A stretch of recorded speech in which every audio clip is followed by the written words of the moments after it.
Hello, everybody, and welcome to Hardly Heroes. How are the two of you doing today? Oof. Oof. I'm well.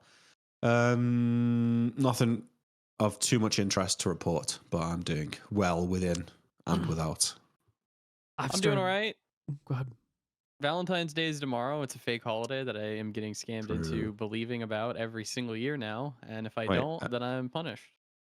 Well, I've got bad news for you, mate, because Valentine's Day's in 2 days. I know. I've already ordered it for tomorrow.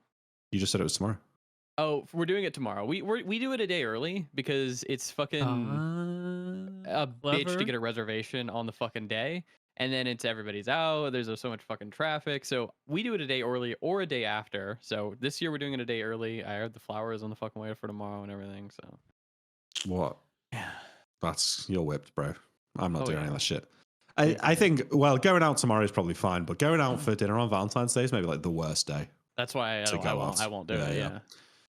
I'm going to the theatre on Valentine's Day, not for any particular reason, but I'm going to see something called Gal on the Train, which I don't know if anyone's heard of that before, but it was a successful book and movie adaptation, both of which I enjoyed thoroughly. So I'm looking forward to the theatre show.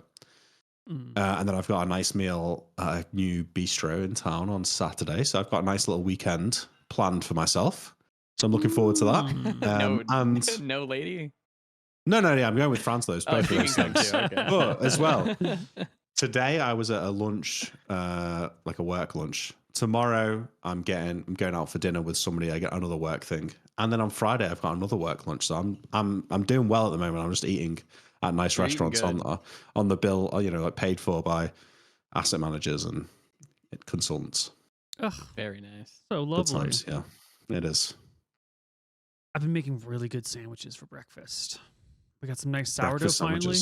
Well, because I wake up at 9, I get out of bed at 10. I don't have breakfast until like 11:30, 12 sometimes. So a breakfast sandwich at that point makes sense. Yeah, and there's us saying that content creators don't work that hard. Well, I'm also up until 2 or 3 every night, so 6-1 half does it. It's just sure. Yeah, but I've actually. Oh, go on. Tell me about the breakfast sandwich, though, Neil.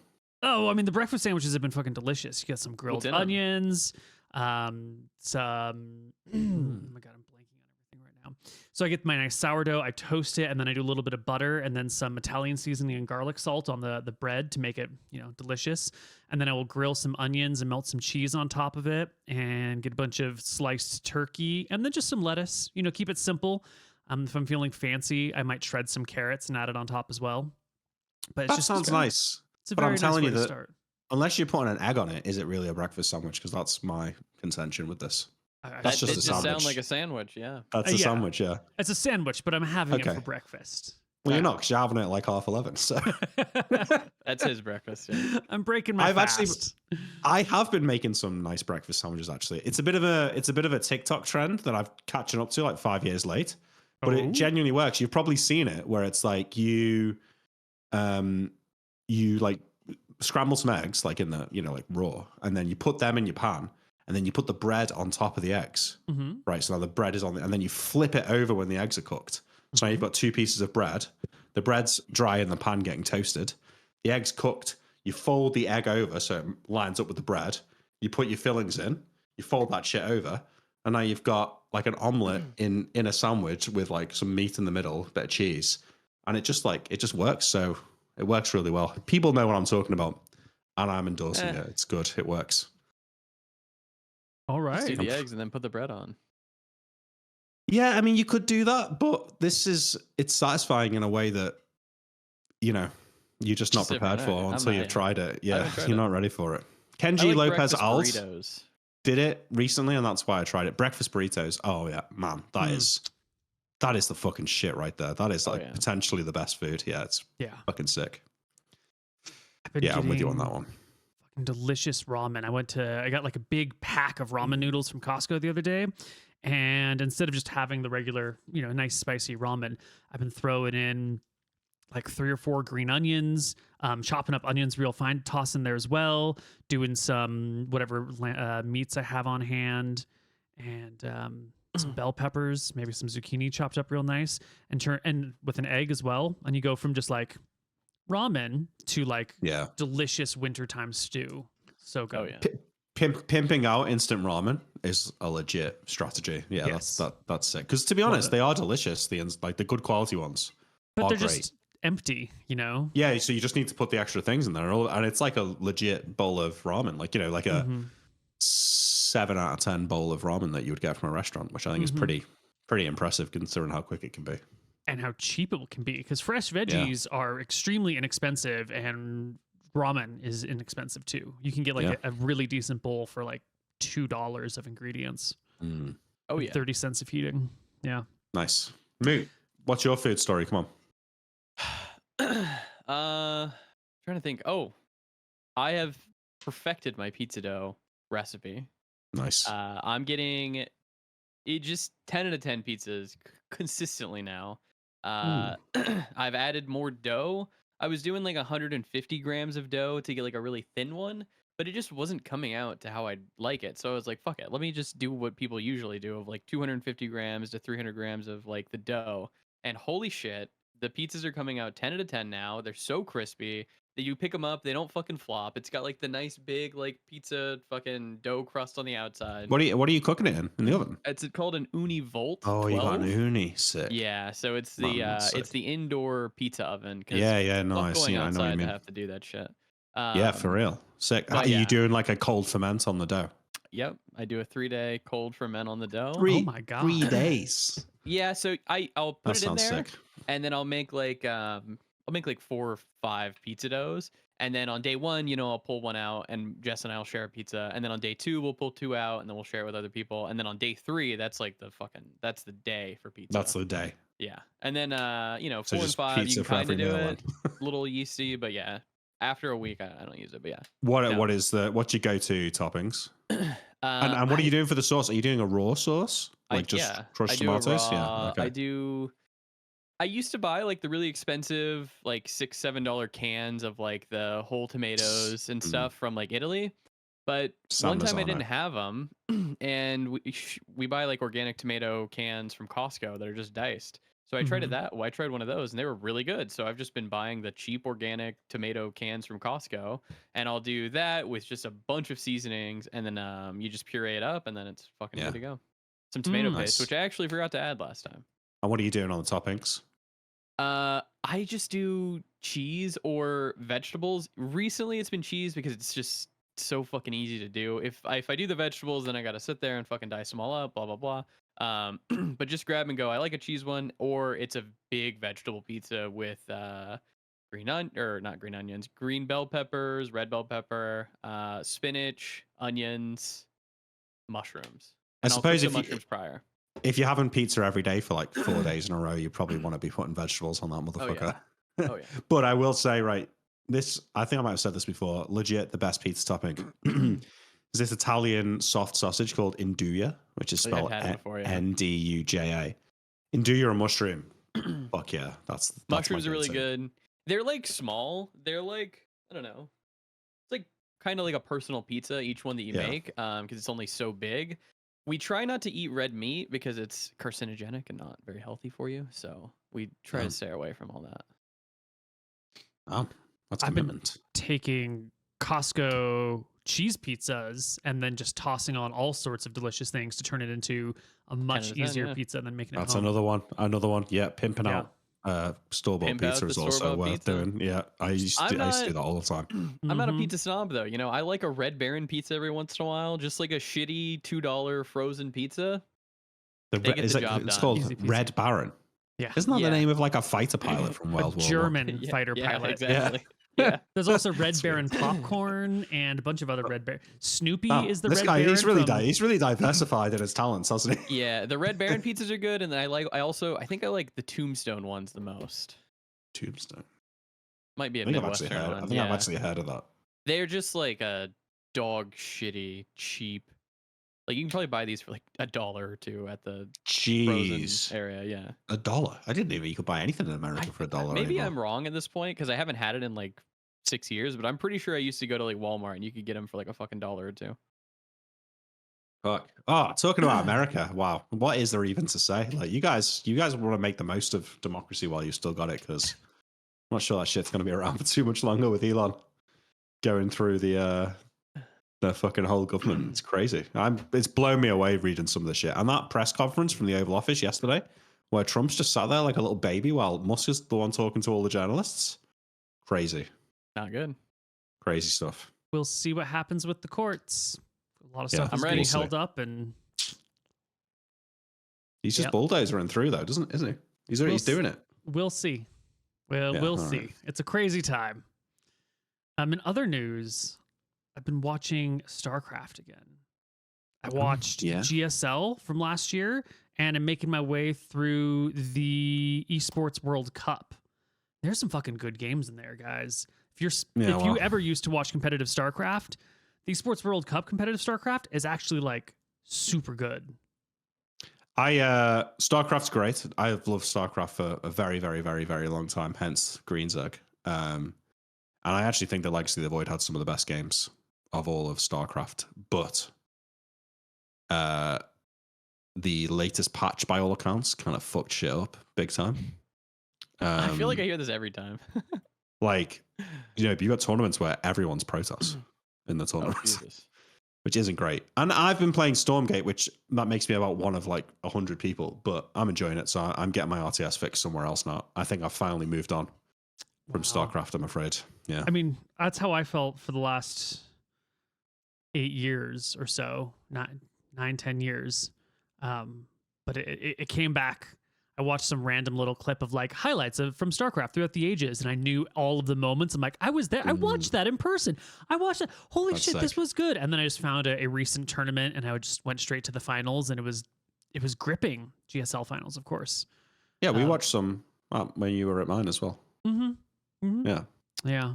Anyway, I was away. You were back on the StarCraft wagon. Yeah, it is. It's great. RTS is the best spectator esport for me. It's just like easier to see what's going on. What I want is tournaments to have a free-for-all mode where you've got maps where like 2 people and then there's maybe like one base in between the 2 of them. And then on the other, you've got 4 of these scattered out. So you've got 8 players, but they're all like next to one person who they kind of have to 1v1 before they move into the rest. And then you could have, you'd have 8 of those and you'd play them 4 times. Each time someone wins, they drop out and someone else, now just has a free base or something, or maybe you got a specialized custom map. And that way you can go through like a round of 8, just lowering down until, 4 people win a free for all. And then those 4 people move on to the next bracket. The issue you might have with that is that like 2 lower players might decide to rush like Cyril or something and like take them out. Sure, but they wouldn't be allied, and there would be no way to ally. And so maybe they wouldn't have to be allied, but they could still decide to like both turret rush him from different sides of his base or something like that. Perhaps. But yeah, I used to play. Oh, sorry to interrupt. Sorry, Neil. Well, I would love to see another format where you get more people on game. I would love to see. How do you say? One of the problems with modern StarCraft is that it's only mid game and late game. There is no real early game. There's no one base plays. Yeah. And I would love to see some StarCraft that is like 1 base play and then a 2 base play and then like, expanding, or a map format where a tournament format where the first map is a tiny, like Steps of War tiny, and then the second map is a medium map, and then the third map is a huge macro map, just so that you get a range of play styles. That could be cool. Yeah, that could be cool. I think the reason I'm enjoying Stormgate is because it's less figured out than StarCraft, so you are seeing more 1-base stuff. There's more room to like come up with your own builds, whereas like, let's be honest, in Legacy of the Void right now, like it's established like what works and how to defend those things. Yeah, well, when you start with 12 workers, it's just sort of ridiculous. I think that was the worst decision ever made. Oh, it just gets rid of so many possibilities because you can't. No early gameplay is worth it because you can just out macro it and defend it. By the time it gets to your base on these huge maps, like you'll be able to defend any early push. And then now they're just behind because they didn't macro early. But if you start off with like a small economy, then you can actually get some value out of early game pushes. So large map size, fast early econ for the birds, man. They ruined it. Yeah, but there was a lot of GSLs where Maro just 2-base proxied, proxy 2 racks every single game against Zerg and crushed them, and there was nothing they could do. That kind of got fucking old. Like, I would rather watch a macro game than somebody getting 2 racks. I'm not saying it's not nice to be able to throw it in from time to time, which you probably can't do at the moment. but it does get old if that's like the I hear go-to. ya. There was a time where TVT was always an hour and 20-minute long slog and that was fucking. I never watched TVT because of that. Oh my god. So, but you want variety. You know, variety is the spice of life. I'd like to see some more of my StarCraft. All right, let's. Shall Should we crack on? Yes. I hope you enjoyed that, guys. That was for the Sorry, I viewers. just had to wake up. Unbelievable, this fella. I did like watching StarCraft. I went to one of the respect your elders, mate. Okay. I went to one of the BlizzCons, and it was for sure the coolest like sporting event I've actually been to. The people on the stage, it's whatever, but like the gameplay and the atmosphere was actually really nice. So I think StarCraft probably for me was my favorite esport. Yeah. Based. Yeah, definitely. All right. And on that point, let's kick into the game. February 13, 1520. We're in Rusty's Hook. You just had a conversation. It was Pigeon's birthday 2 days ago. Happy birthday, Pigeon. How old are you now? He'd be 21 now. What did Pigeon want to do on his birthday? What did he want to do? I mean, he wanted to go on a heist, but obviously couldn't happen, right? So this next heist, he wanted framed as, it's Pigeon's birthday heist.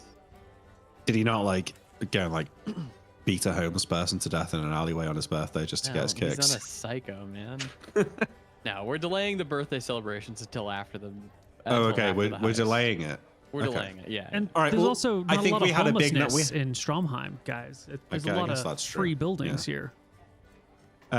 We will at least gone on a fucking session though. I think we would have got drunk. So I reckon we're nursing the back end of a 2-day hangover in Rusty's Hook at the moment. That's my head kind of. Last night you met with Sparky. You're gonna get some poisons, but you weren't gonna pick up the poisons until you're gonna take off. He was gonna make them fresh. I got a question. Are we hanging out in Rusty's Hook still, or is it not better for us to start hanging out at the Grimy Gremlin? Because hear me out.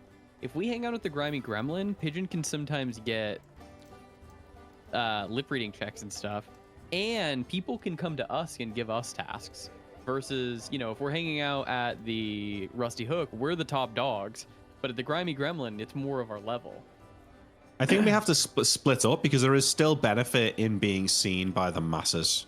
So how about like Mondays? How about like weekends at Rusty's? And we'll just do like Mondays and Wednesdays at the Grimy Gremlin. So people will know like, oh, they always come in on Mondays and Wednesdays. What about Tuesday, Thursday, Friday? You're not going out on Tuesday, Thursday, Friday? Yeah, we should go out every night. On Tuesday, Thursday, Friday, we can go to the Rusty's Hook. Okay. On Mondays 2 days and Wednesdays, we go to the Gremlins. Yeah. Yeah, 2 days a week in the Gremlin, 5 days in Rusty's Hook. That's a good split. I think that's good, yeah. Because we got to have Grom's back as well, Like, I really like Grom. Grom's a good guy. I don't think Grom likes you. I don't know about that. I think me and Grom, we're on a level. Yeah. And I like to think, if there's ever any trouble in Rusty's Hook, Neil, Luther's sorting that shit out, Bit of an like if anyone's stupid enough to start shit inside the pub, Grom, don't worry about it. I'm gonna slap them upside the heads and throw them outside, Very nice. Very nice. Yeah. So we've just got some time to kill until we pick up our stuff. The plan, as we understand it, is to go to Cauldron, kidnap this kid. I did not write down his name if I had given it to you before. So when I made my notes, I found a new name for him, or maybe his first name. It's Wilhelm Shacklebrook is the little mage in Cauldron. Strong name. Nice name. That's a strong name right there. Yes. The plan is to go to Cauldron, find Wilhelm Shacklebrook, capture him, and hopefully his spellbook, leave a note behind, because what's his face? Eraser's coming up with this plan. He's actually telling it to you here in Rusty's Hook. Okay. All right, guys, let's take a look at the map, he says, and he pulls out a small, not nearly as good map as this that he's got made and kind of unfurls it on the table. And he's like, all right, so we're going to go in, right? All sneaky beaky like. Head into Cauldron. There's a crossroads in Cauldron, and he pours a little bit of beer on the table and uses his finger to make little lines with the beer. He's like, the road in Cauldron, it's got this forking thingy, right? You got the North Road, the West Road, and the Misty River Road, right? And there's like the big ass cauldron over here, and he like puts a couple of little bubbles of beer setting Is there over salt here. on the table? No, Okay. it's too rare. There's no free salt lying around. Not in this day and age. I'm sorry. It's all right. We'll go on a There's salt no heist at pepper some on the point. table either, or ketchup. No If we condiments. needed a salt heist, we could just go to the Reddit though. True. We should have a city called Reddit, and it's just like a shitty hellhole of angry people. Could be where dwarves live. Oh, Yeah. They mine salt, and it's inhabited by extra grumpy dwarfs. Oh my god, that's such a good idea. Wait, we need to add that in. That's genius. One of these rebuilt towns need to be christened Reddit. That's good. It has to steal happen. this. Yeah. Yeah. Anyway, Oh, so we yeah, got this okay. crossroads, guys, right? And last time we came through Cauldron, I know you guys were all thinking about the money. You're thinking about how well you did. You're thinking about getting back to the city and getting your dicks wet. But me, Eraser, I'm keeping an eye out on all things. You know, I'm always working. I'm always planning the next thing. And I was noticing as we came through Cauldron that the keep is right here. It's right at that crossroads, right across from the bubbling cauldron that explodes in a geyser of hot water and steam. I don't know if you know this, since you're all a little bit younger than me, but back before all the wars, the nobles in Cauldron used to have a big wooden cage on like a pivot. And whenever they had someone that they needed to get rid of, they'd put him in the cage and pivot it out over that geyser. And people would line up and get into these stadium seats. And then the geyser would just erupt and it would blast boiling hot water. And then they would like cook. Hopefully. Every now and then, it wouldn't blast enough or the cage would be slightly out of position and they'd survive the first hot water blast. And then you just have to sit in that cage, parboiled until it bursts again. Nasty way to get rid of people. That's Those are brutal. Maniacs. Yeah, but Holy you know, shit. great public spectacle because you I never wish I know could've when it's seen going to that. blow. That would have been Yeah. awesome. Yeah. The good old days, back when men were men. Anyway, Say, boss, before we carry on, hey, we're all brothers here, okay? We're all brothers. Does Wilhelm live in the keep? Did we say that? I don't know. I don't think we know. Barbara Ann gave you all the information. I was just going to come up with it, or were you supposed to get it at a later date from her? I think we were meant to get it. I think, but we can just Since say we're that. gonna be Right? time skipping, yeah, you can just. Yeah. Eraser's got Sure. the info. He's got the info. You know, he came home from Barbara Ann's this morning and, you know, had all the info. It was fine. I'm just kidding. What was the question? I've forgotten already. Does he live in the keep? Yes. So the kid, you know, apple of his family's eye, gone out, finally learned all this magic stuff, still pretty new, but like gonna spearhead all of this stuff. They put all their hopes and dreams into the youth of their next generation. The fucking idiots. Can't put any hopes into youth and the kids these days. Anyway, he lives in the keep, and it's situated right around here. He'll go get some other soapy bubbles and make some little bubbly marks over here. So the keep is right here, right at like this three-way intersection, right in the heart of town, right near the boiling pit. So the plan is we'll kidnap the kid, we'll leave Cauldron, head along the backside of the Misty River, find a spot that you can't really cross the river very well, yeah? And then we'll send one of us back, you know, as to look like a pauper, poor pauper? What do you call a poor person? A pauper. A pauper. A pauper. Peasant. Peasant. Shitter, Yeah. shitter. A shitter, shitter. exactly. We'll send one of us back as if we're a shitter who's not connected. And they'll, maybe two of us, you know, safety in numbers. And they'll come with a note that'll be like, oh, I was given a gold, my lord, in order to deliver this message to you. Some bullshit like that, right? And that way we can make sure it gets delivered to the right person. And then we'll be, oh, can we have a bit of money for our service? Get a little extra gold out of them. And that way they know to like come to this side of the Misty River, and then we can do the exchange. Now, the money that they're going to give us, we're going to need a little barge that we can like, you know, rope across the river to them and then like pull back to us. So we'll need to get a barge. if we had a helmet, he could have made one. But he's dead now. So we'll need a... Could his brother make one? He is a fence maker. He makes a fence. He could make a barge. Fuck's the difference Copy between a that, fence and a Machado. barge, right? Yeah, there's no difference. Listen though, we've got to. We're gonna have to make camp on the other side of the Misty River, right? So maybe we want to do that ahead of time. Exactly. Yeah. So if we're walking along that river anyway, there's gonna be a boat. We could just steal one. Maybe that too. Yeah. Yeah. The thing is, though, right? The thing is that if it's a good boat, and we got a rope that goes across. Now, who gives a shit if they miss it? But what if they just, what if they put like a couple of really strong knights in the boat and row across the river? We need something that'll hold a chest but won't hold people, or that we can we can't let the boat be used to let them get to us. Yeah, of course not. Well, let's get Helmet's brother. We'll pay him some money. He probably needs a job, and we can get him to build us one. Yeah. So we'll make camp. We'll make the camp over here. Then we'll come into town. We'll kidnap the kid. We'll go back across on this side of the river. Send one of our folks back with a message once everything's good and ready, and then come this way. Hear me out. What if when we give him the kid back, then we say, all right, now double for the spell book. Well, I was hoping to take them for all their money. Now, they won't have any money after that. Right? But that's what they're going to tell you. They're going to tell you that they're going to give you all the money for the kid, and then they're going to have more.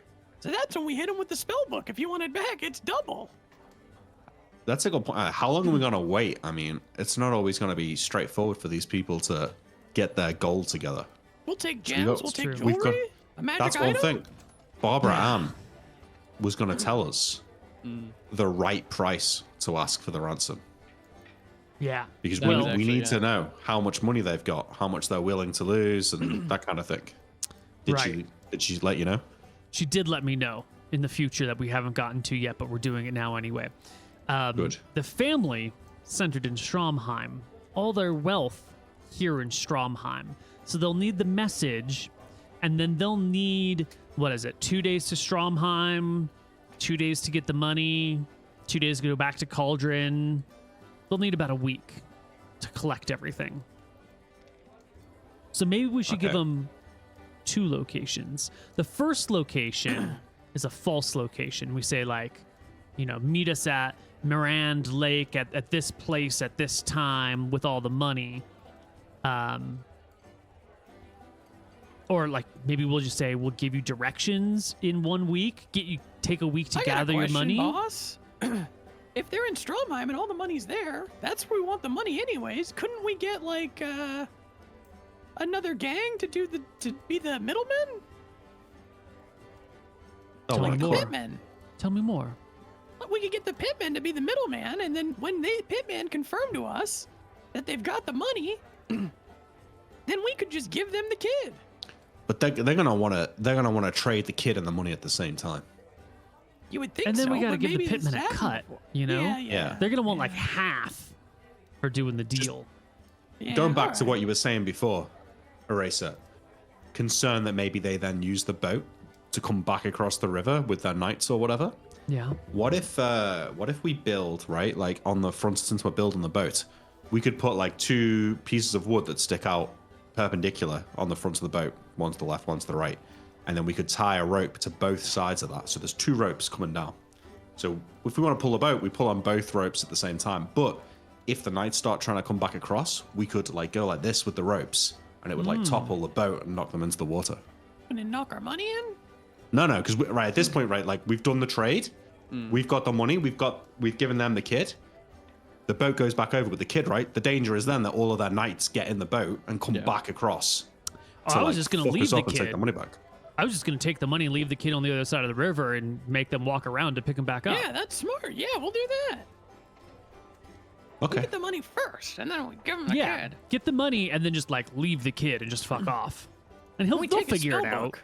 Yeah, they'll figure it out. Other And then thing, Sell the That- spell book to the chick in Shirebrook, right? The chick. the wizard in Shire, yeah, we could do that. Yeah. We could sell it to Emmerich. Yeah, he's not going to want that.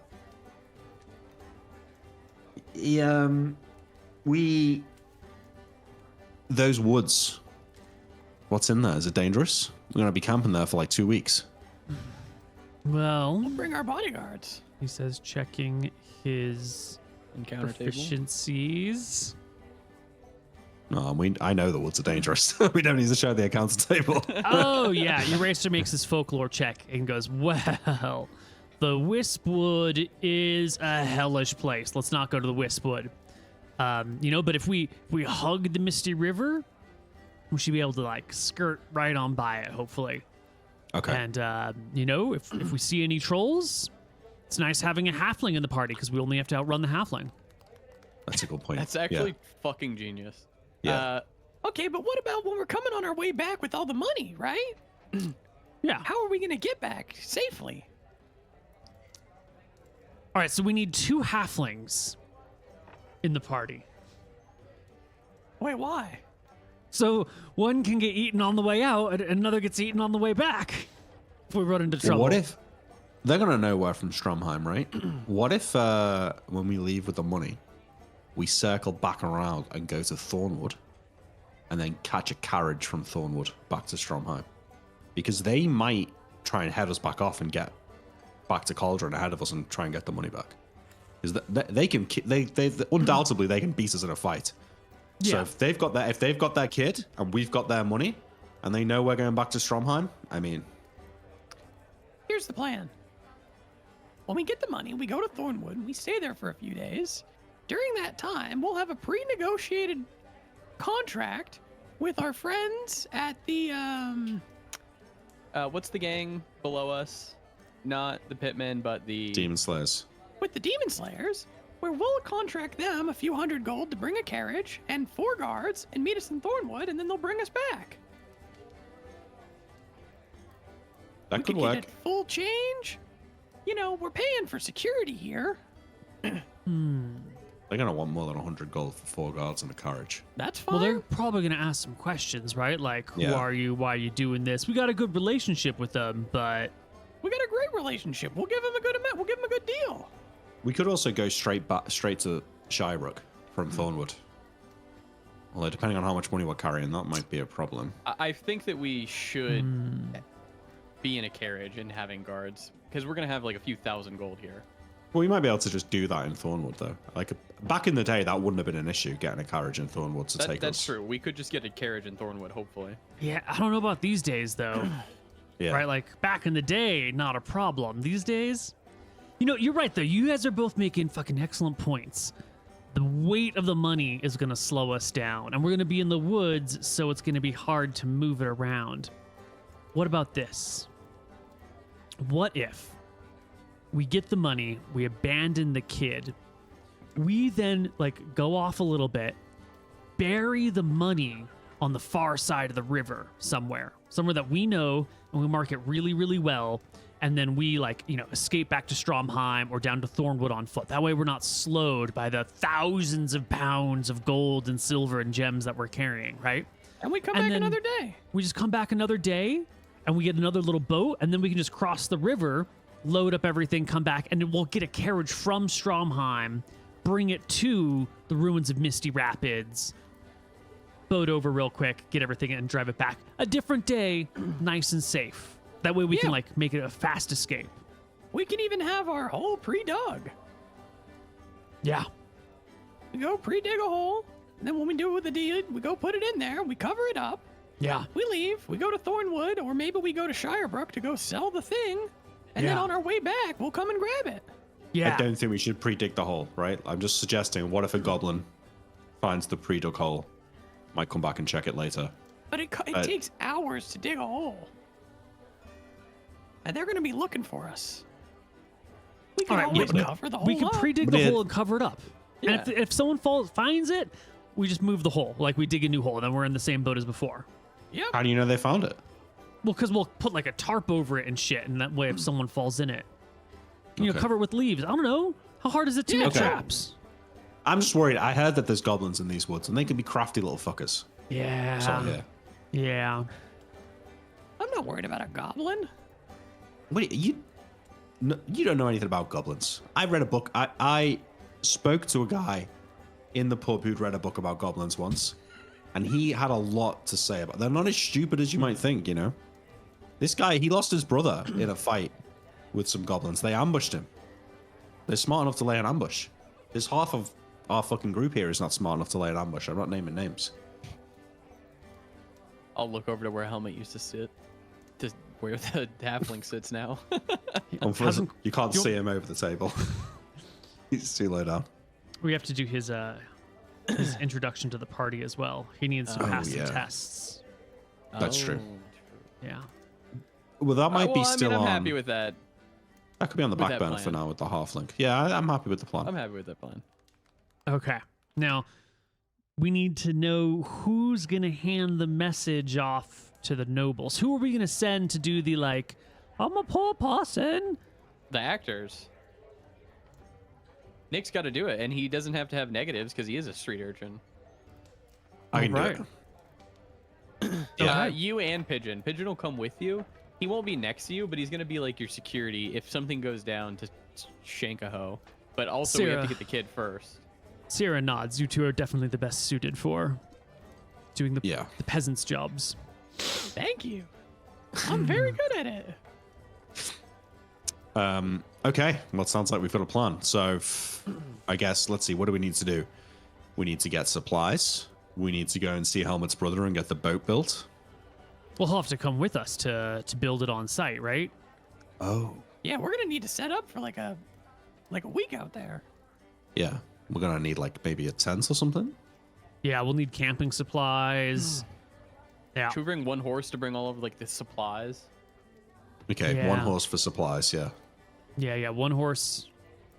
Because all that camping supplies is gonna get left in theory, right? Mm-hmm. We're not gonna. Oh, we're just fucking abandon that shit. Yeah. That shit, yeah. All right. Okay, good plan, but we skipped over the hard part, which is kidnapping the kid. If he's in the keep, he's still a wizard. He's got a whole plan. Well, so this is the part that's a little bit tricksy, right? Because I don't know the kid's routine, but he's young. He's 20-something. And no 20-year-old that I've ever met wants to be holed up in a tower all day unless he's got a new wife.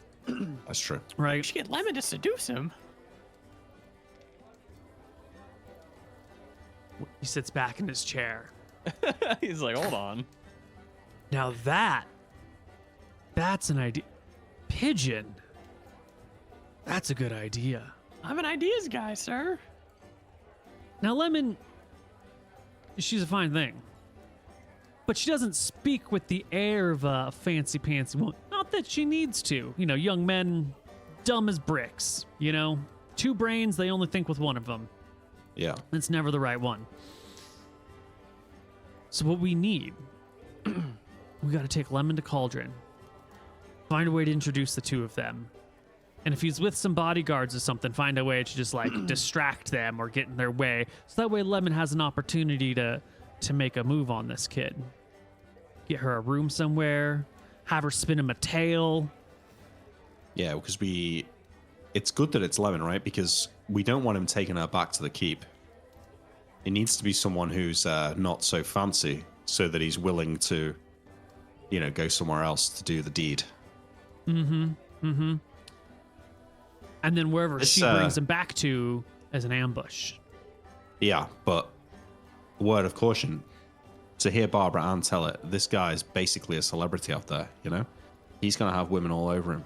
So I look at Sierra and say, I'm not saying anything about Lemon, but, you know, the competition might be high. It might not be so easy. Well, let me put it to you this way, buddy.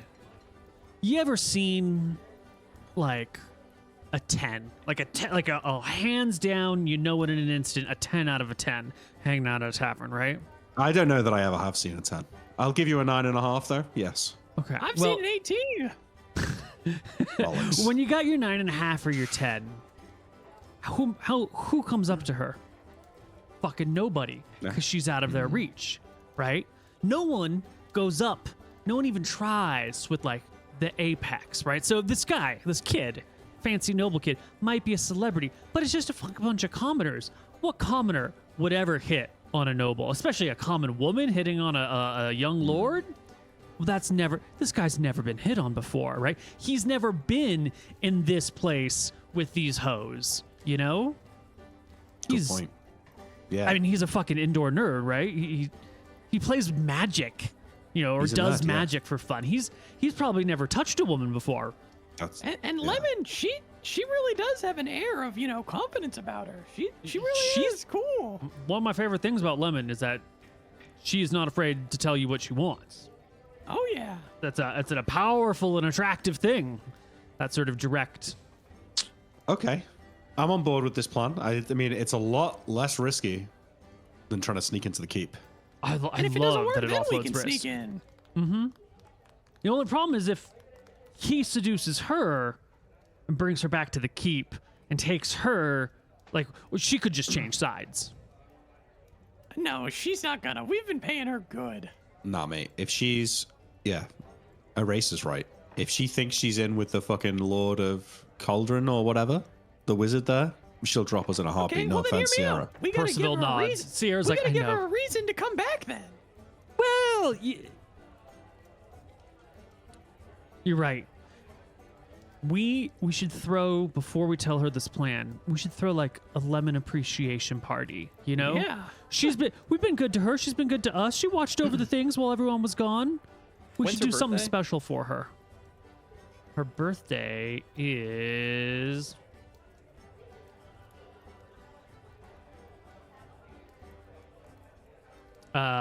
September 4th. Okay, so Currently. we're far from her birthday. Yeah. What's the next big holiday? Valentine's Day. Midwinter is tomorrow. Okay, we got to skip that one. What's the one after? We can throw her a big party tomorrow. That works. It's not until Guys. April. You know, Lemon's been living off our dime for a long time now in the fucking lap of luxury. I mean, she kind of owes us. She does, but we got to give her a reason to come back. And she would abandon us to go live with a noble, man. I would too. Yeah, but the reason to come back is like, is she safe if she betrays us? Percival. Because we could get so. into this. We could get into this keep. It's just a bit too messy, you know. We don't want to have to kill people, so that's why we're going with this plan. If she thinks we can get into the keep, then she might think twice about betraying us.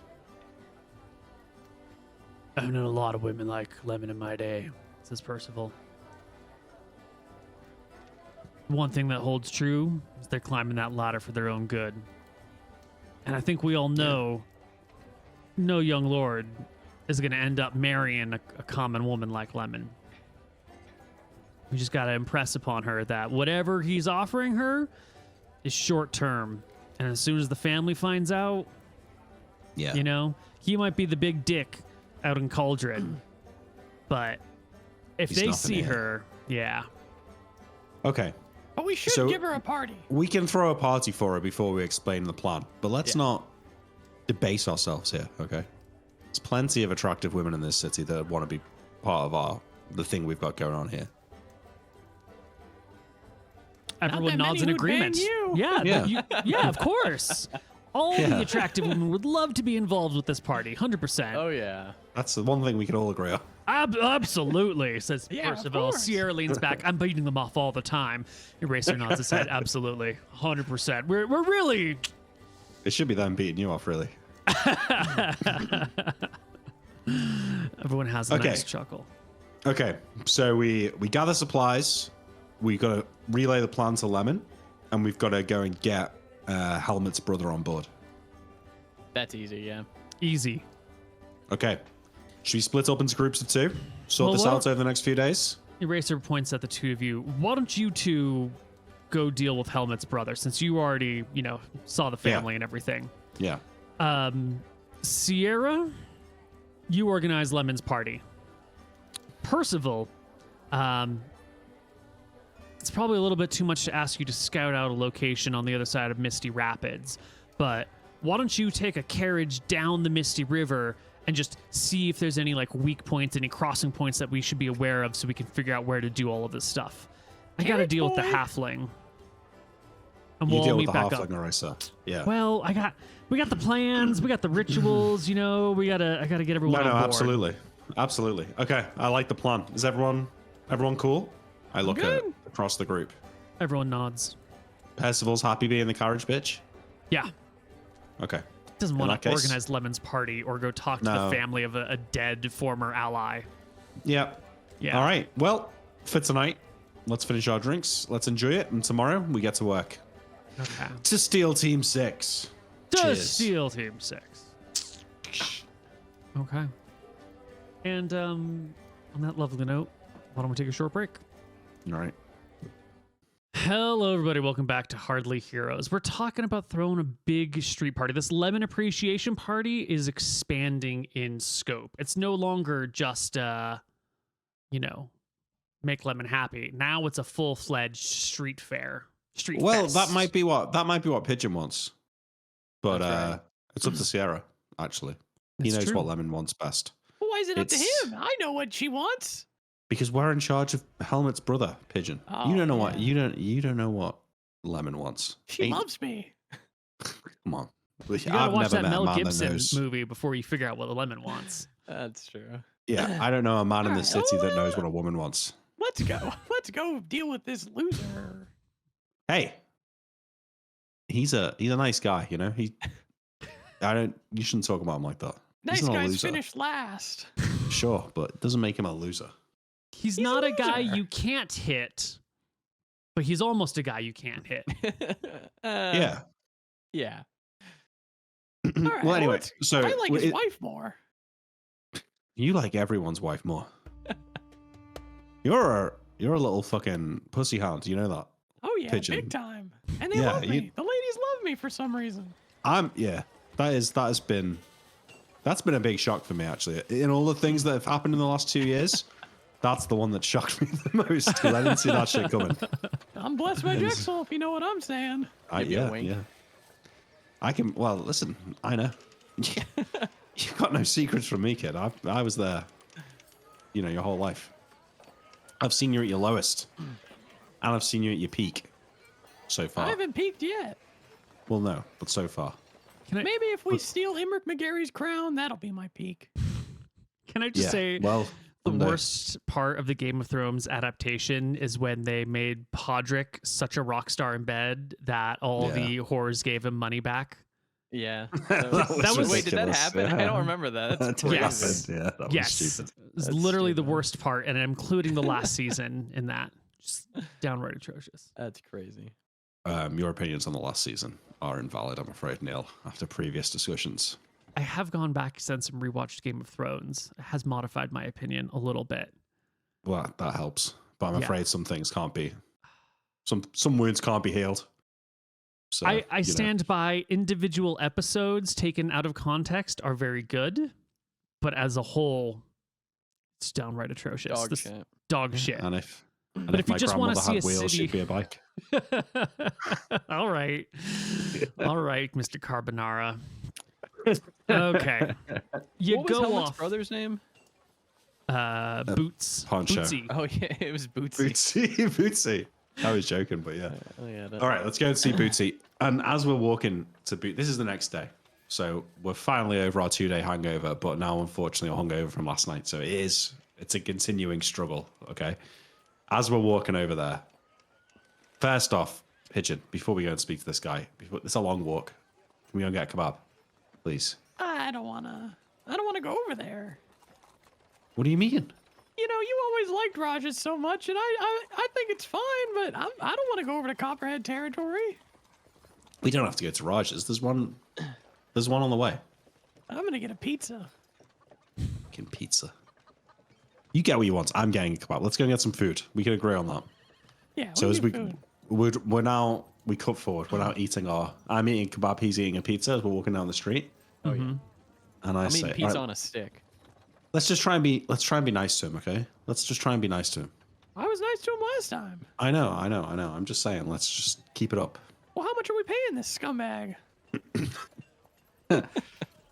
Okay, let's think about it. We need him for 2 weeks. Yeah. He's a skilled laborer of sorts. We'll call him a carpenter. Okay, That so would how much does a be- carpenter make? They make 900 a week. He's not a carpenter. That's way too much. I know. That's Yeah. what I'm just saying. we're gonna call 900 him that. gold a week? No. Copper. 9 gold a week. Oh. Okay. Oh wait, no, that's in copper. That would be 90. Not even a gold a week, right? Because 900 copper divided by 100 is that? Yeah, 9 gold. I lied. 9 gold. So we offer 18 him gold. Yeah, 15 gold. All right, fine. So we offer him like 50 gold. 50? Well, it's dangerous, right? He's got to go to the Rainwood. He's away from his kids. He needs to make more money than he would just sitting at home. I think. You know, I mean, he was Helmet's brother. We're helping him out. How about we say, you know, we'll do 25, but because he's Helmet's brother, you know, we'll give him 50, and then he'll be like, he won't even negotiate, because we're doing him a fucking favor. We can do that, but like you got your priorities wrong. I mean, like you're fucking handing out our gold like cookies to these motherfuckers that we meet along the way, and all of a sudden you draw the line at Helmet's brother. He's a nice guy, you know. He helped us out. What did he do? He's Helmet's brother. He's Helmet's brother. Okay. He's Helmet's brother. He came to us for a fucking job. Yeah, and now we're giving him a job. You know, we don't need to. Damn, dude. You know, I don't know what gets in your head sometimes, Pigeon. You're a cruel. You kebab that's fucking with you right now. You lay off. Okay, to be fair, it's not as good as Rogers. I go to take another bite. Kebabs on this side of the state are trash. That's what I was saying. No, yeah, you're right. Do you know what? Give me a slice of that pizza. I throw the kebab away. Give me a slice of that pizza. I'll hand over the stick of a pizza for you. Okay, thank you. What do you mean a stick of the pizza?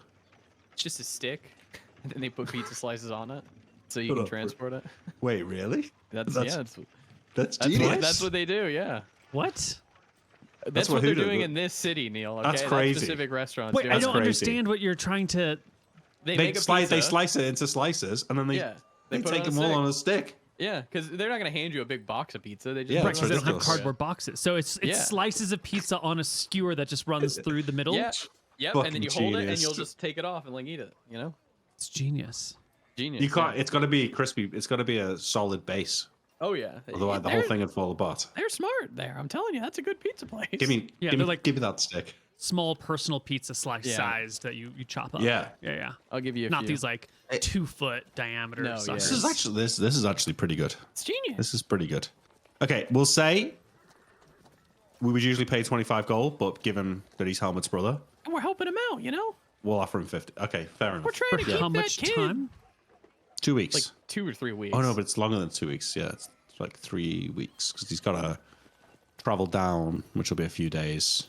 We got to wait 2 weeks. Well, and then Percival's travel back. going. He could travel with Percival, right? Percival's going to scout it out anyways. Yeah, but we're not going to leave him there. Why not? We're paying him. No, because why not just let him travel with us? All right, whatever. There's no point sending him there early. He'd probably just get fucking killed. Eaten by a troll or something. Yeah. All right, yeah. Okay, when are we leaving? Like, not for in a month. week. Oh, We're leaving in a month, so we're gonna. All right. We'll pay him when we go. You know. Okay. I knock on the door.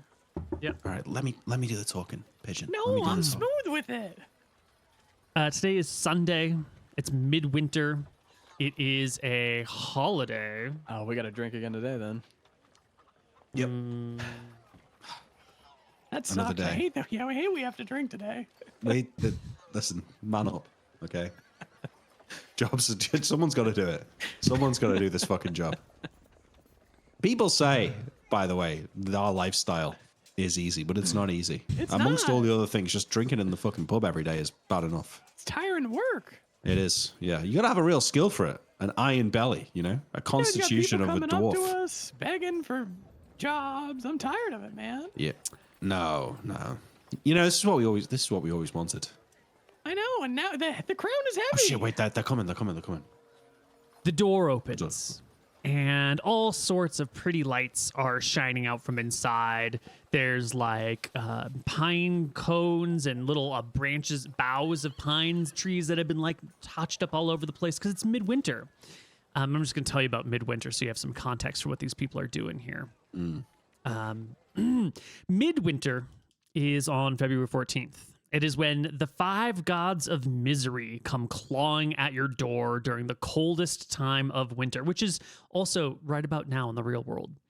They whisper dark words in your mind. They drive you to madness. One must keep them at bay on this night of all nights. Nobody goes out on Midwinter. Everybody stays in. Any bits of life or happiness should be collected and ceremoniously displayed around your hearth. It's not uncommon for people to bring in small trees, bushes, or shrubs inside the house and adorn them with honored relics near the hearth, or sleep near the hearth just to be that extra little bit of warmth.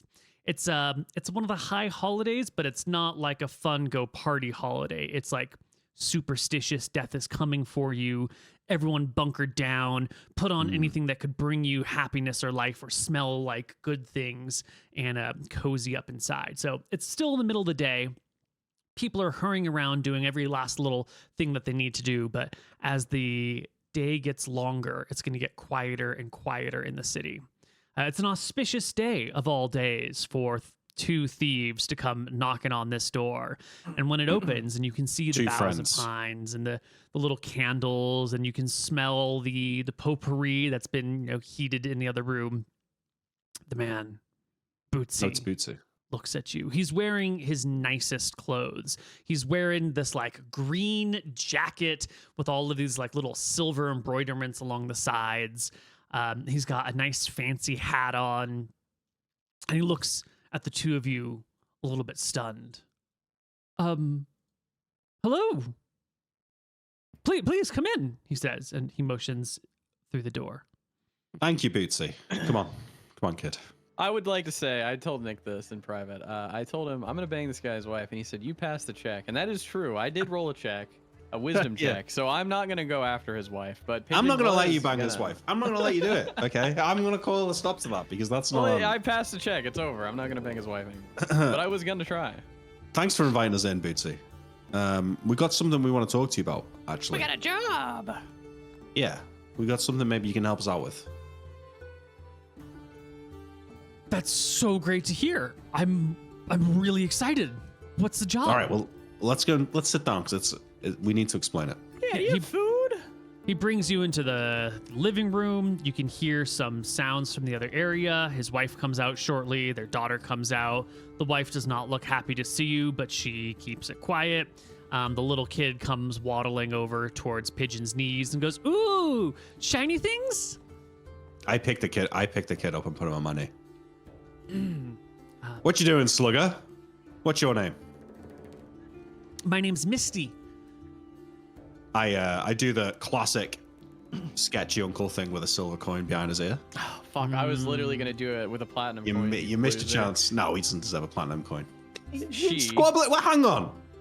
You're squabbling over giving Bootsy 50 gold, and you're about to just drop a platinum on a random kid.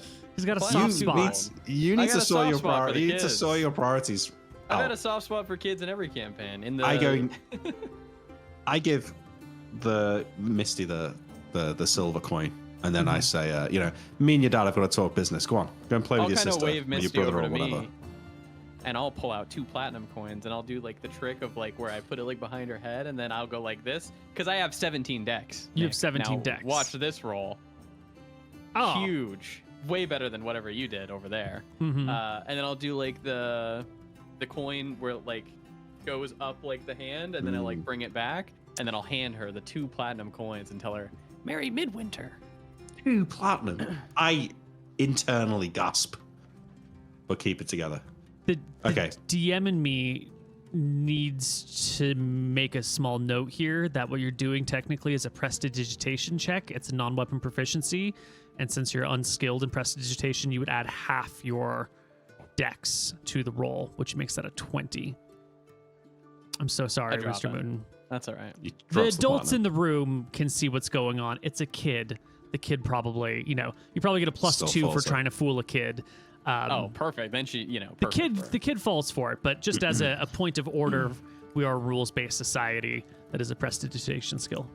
Well, I'll start training that up in the meantime. Thank you. Okay. So I give her the Bootsy. 2 platinum, and then it's an only child, right? Only child. Perfect. First things first. You got a lovely family here, Bootsy. And given what happened to your brother, I need to lay this bit up front. It's going to mean some time out of the city. Uncle Pigeon's here, baby. Few weeks at least. That's okay. Is that something you're all right with? Okay. I understand. Okay. What's it pay? Here's the job. Well, let me tell you the job first. Okay. You got to make us a boat. A barge, I say. A barge, yeah. Not a whole boat. Just something to get across the river and back. All right, I can do that. Doesn't even have to go across the river like 50 times, just like a handful of times. Okay. You can do that? I can make you a barge. All right. So, Well, how much would you charge for like 3 weeks? I'm curious. Well, I mean, We're about to blow his expectations here, Nick. depends on specs, right? Like, are we making a barge here in the city where I can get, tools from down the shop? In that case, there's parts, there's labor, no. We're going to be walking. We're going to be in the woods, camping in the woods. We're going to have to chop down the trees ourselves. We're going to have to make the barge here and there. Okay. How big of a barge? Enough for like 2 people max. Yeah, that's like 600 pounds of weight, yeah. He nods. Well, yeah. Okay. So, you know your geography? Eh. All right. I know well, north and south. We're leaving in about a month's time. We're going to all leave together. We're going to go through Cauldron. We're going to go along the Misty River on the wood side of the river. We're going to make camp at some point along the river. That's where you're going to make the barge. We've got some business to do. We're going to do our thing with the barge. We'll tell you about it while we're there. Mm-hmm. And then that's it. And then you can leave. We'll go back. And that's we the need job. This barge to get back and forth across the Misty River. Just like 2 or 3 times, yeah. He thinks to himself. So we're gonna be felling fresh trees. Still nice and wet. They're kind of dense. Okay. We're gonna need some axes. I'm gonna need some strong backs to help me cut this stuff. We'll probably need an adze, maybe some other tools. Probably bring a sledgehammer and a couple of wedges just to be on the safe side. Yeah, just give us a list of what to buy. Okay. Well, have you got the stuff? Bootsy, you bring your own stuff, or Oh, we don't need I to mean, buy new tools? I don't have any of this stuff. Okay, all right, fine. Well, here's the deal then. I know what they pay a carpenter around these parts. I know that, you've got a family at home and you don't really want to be leaving. What we're thinking is we'll pay you 100 gold for the time, but you gotta do the purchasing of the materials or whatever as well within that. And you can keep the Is shit. that fine? Yeah, you can keep any tools or whatever that you buy. Okay. That makes sense? Yeah. Yeah? 100 gold up front so I can buy all the tools. Yeah. And then we all head out together. We build this boat, this barge. Mm-hmm. I don't ask any other questions. And then we come back to the city. Yeah, No, you are gonna probably see some stuff that you're gonna have to keep quiet about. And you're going to keep working for us in the future. We'll have more jobs. Well, Okay. Yeah, We leave in a month? in a month. Yeah. Perfect. Yeah, maybe this 100 gold will give you a little time. You can take some time off and learn to be like real carpentry, Then you'd be real useful to us. Bootsy, though, listen, I like you, and we're basically family, at least close to it. Yeah. We give you this 100 gold now. Yeah, boss. If you waste the gold, you go gamble it away, you drink it away, and when it comes time to leave, you haven't got the equipment, you're not ready to go. I'm not going to be able to protect you from the rest of the group, okay? So you need to be on top of your game here. If we give you this gold up front, you've got to be using it for the right thing. He nods very seriously. I don't want to have to come here under negative circumstances. You understand that, right? You like us, don't you, Misty? You like Uncle Pigeon and Uncle Luther. All right. Good. So we'll let you know a week before we leave. Should be about a month, but we'll let you know ahead of time when we're leaving. We'll handle the transportation. And all right, here's the coins, and I take out 2 bags of gold. He gets up. Thank you so much. Do you need a place for Midwinter? You're always welcome here. Safer in numbers and everything. I lean into Pigeon. You did say you didn't want to go to the pub today. We could stay here if you want. We'll take him up on the offer. Yeah. Do you know what, Bootsy? That's a really nice offer, and we'd like to take you up on it. You sure your wife won't mind? It's all right. Well, you go and ask her first. I don't want to impose. I mean, she can't say no. He heads off into the other room where the wife is with the kids. They're gone for a moment. Give him an eavesdrop check, Nick. Wait. While they're gone, I say, Pigeon, if we're going to stay here, just keep it clean, all right? Don't embarrass us in front of his wife and kid, okay? Hey, well, shut the hell up. I'm trying to hear. 27. You can hear the conversation pretty well. He's like, I invited them to stay for Midwinter. They offered me this job. Look, 100 gold up front. We're going to do it. We're going to make a life for ourselves. And she's like, can't you see this is the same shit that got your brother killed? What the fuck do you think you're doing? And, but first you have to eavesdrop to hear this, but slowly it begins to escalate until like even Luther can begin to hear it. And eventually you hear the sound of something slamming. And then it gets kind of quiet and Pigeon's eavesdrop picks up again. And you can hear him saying like a loud whisper, that's it. Okay? Everything's going to be fine. We're inviting them. Be nice. I mean it. And he comes out of the back room with a smile, be like, oh, of course, she'd love to have you guys. Fantastic. Oh, perfect. Say, Miss Bootsy, I say, going into the kitchen. Do you need any food? Anything we can get for you? No, we don't have a kitchen in the house. We were just going to order out. I've already placed an order with the bakery down the street. Kitchen? A lot of large cities back in the ancient day, like Rome, people didn't have personal kitchens. They just ate out all the time. You'd have a restaurant and you just like show up and you'd get like a bowl or whatever. And just individual personalized home kitchens weren't a thing in some parts of the world in large cities. Okay. And this is one of those areas where like these buildings are all just too close together. It's just too much effort to do all of these things. Just cheap food in the streets is how everyone survives. I make a charisma check. She clearly hates me, right? Or she hates the idea of me. I don't. 24 is probably not that specific. She is unhappy by your presence and would love to see you go.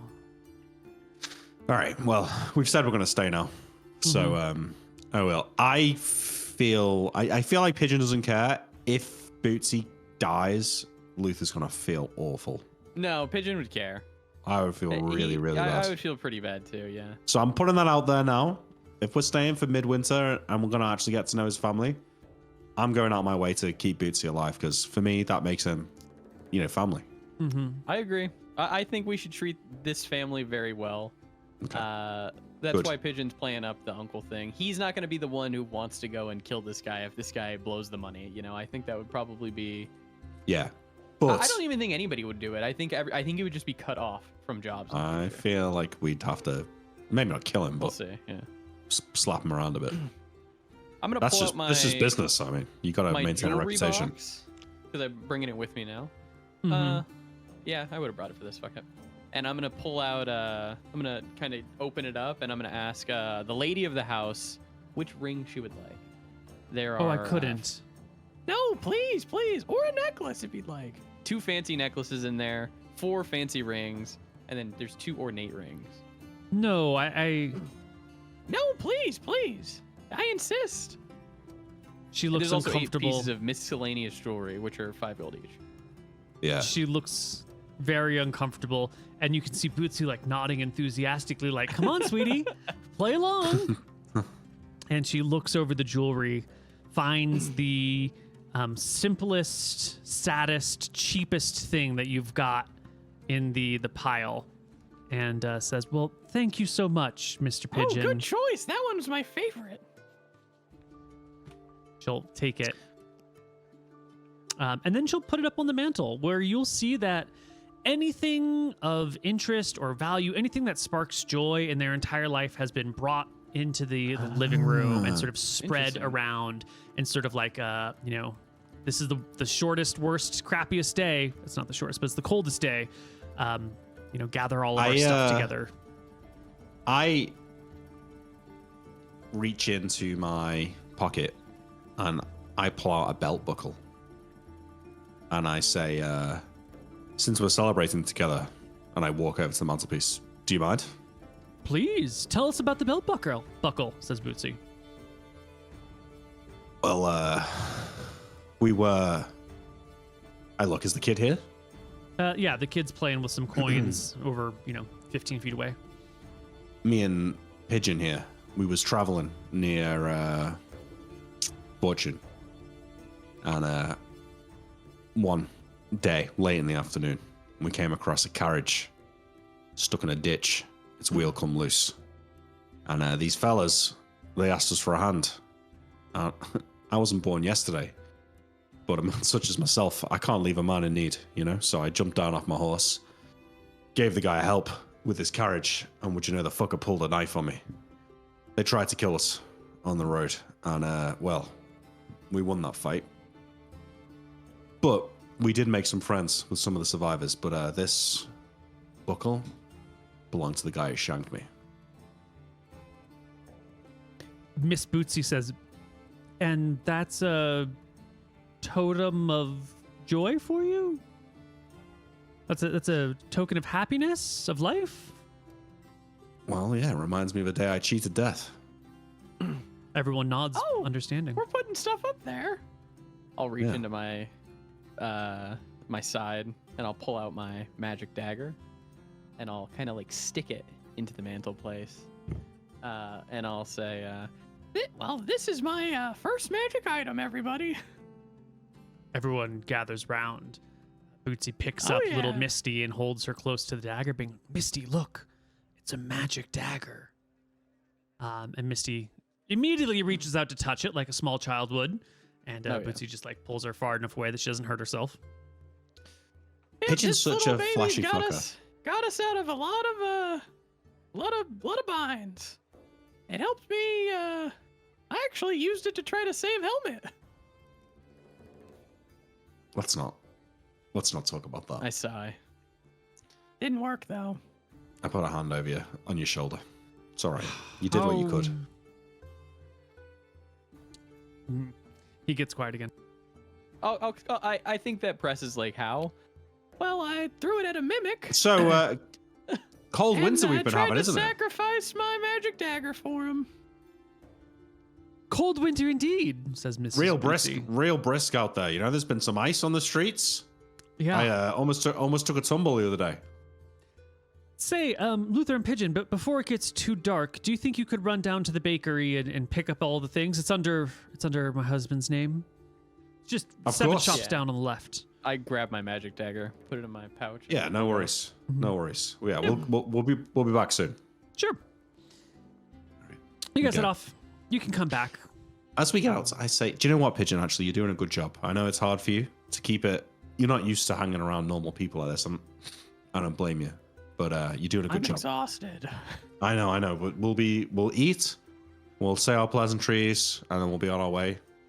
It'll be nice, and then we'll go to Rusty Silk and we'll get a real drink. She asked me why it was my favorite, and I couldn't just tell her because I was killing people with it, Yeah, exactly. Jesus. Yeah, I know. You gotta remember the kid. They're a nice family. They didn't grow up like we did. Okay, they're not rich, but they've not been exposed to the same things that we have, especially you, Pigeon. You didn't have the easiest start. I'll give you that.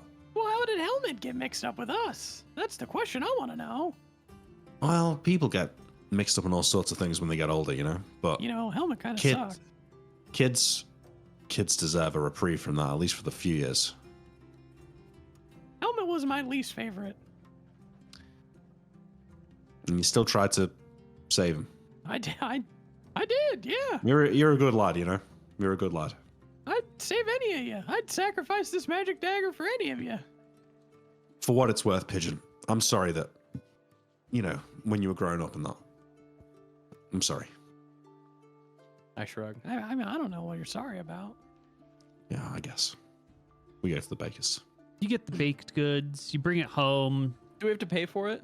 No, she had already placed Can all the we orders. can we get something like? Do they have other food or is everything pre-ordered? Everything's pre-ordered for this day. They're just filling out the last orders before everyone goes home. There's nothing left except for some stale bread. Is there bread. something super impressive that's for another order that they're taking out of the oven? That's what I was about to say. Yeah. Oh. We'll buy it off of them. Yeah. We want to buy it off for like triple.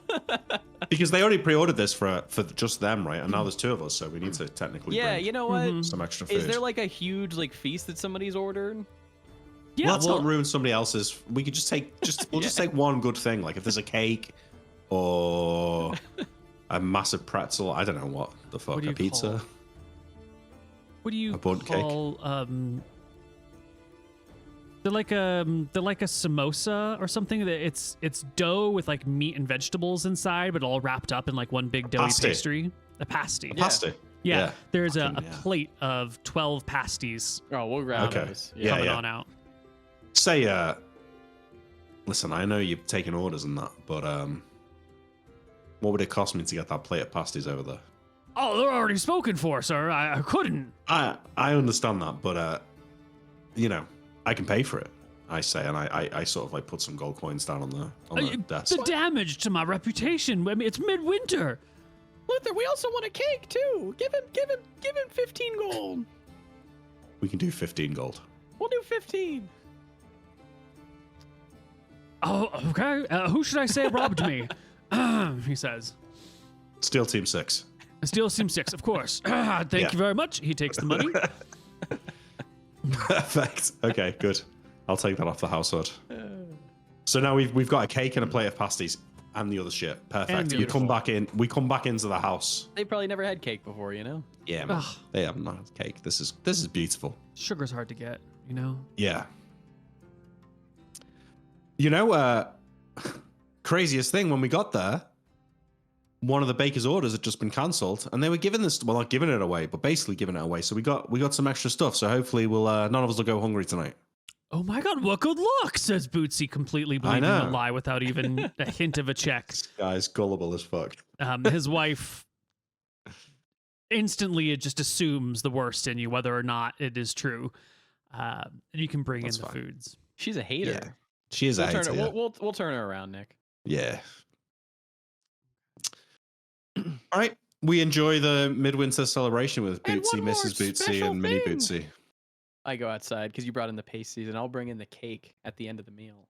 Ooh. A cake for everyone too. Have you ever had this, Misty? Misty shakes her head. No. Oh, you're gonna love it. I'll slice it up perfectly and delicately, and I'll hand it out, giving the biggest slice to the lady, not Misty, but his wife. Aw. Where's their bathroom, Neil? Do you have to go outside? Yeah, you gotta go Like- outside. There's an outhouse. I think, you know, we're all sitting around, we're having a nice time, we're telling stories. Luther excuses himself to go outside to use the bathroom. And I think there might even be a small tear in his eye, because I don't think that Luther has ever actually had a nice family midwinter celebration. And this is actually really nice and sweet. Yeah. He obviously pulls himself together pretty quickly, but I think that it's an emotional moment though. Pigeon kind of is sentimental too. You'll hear him on the inside saying, "You know, you guys are great. You should move over to our area. There's a bunch of great spots. You could live near us. We could do this, you know, every week." Oh, you know, we're pretty good here. We know all the local shops and the neighbors and everything, says Mrs. Bootsy.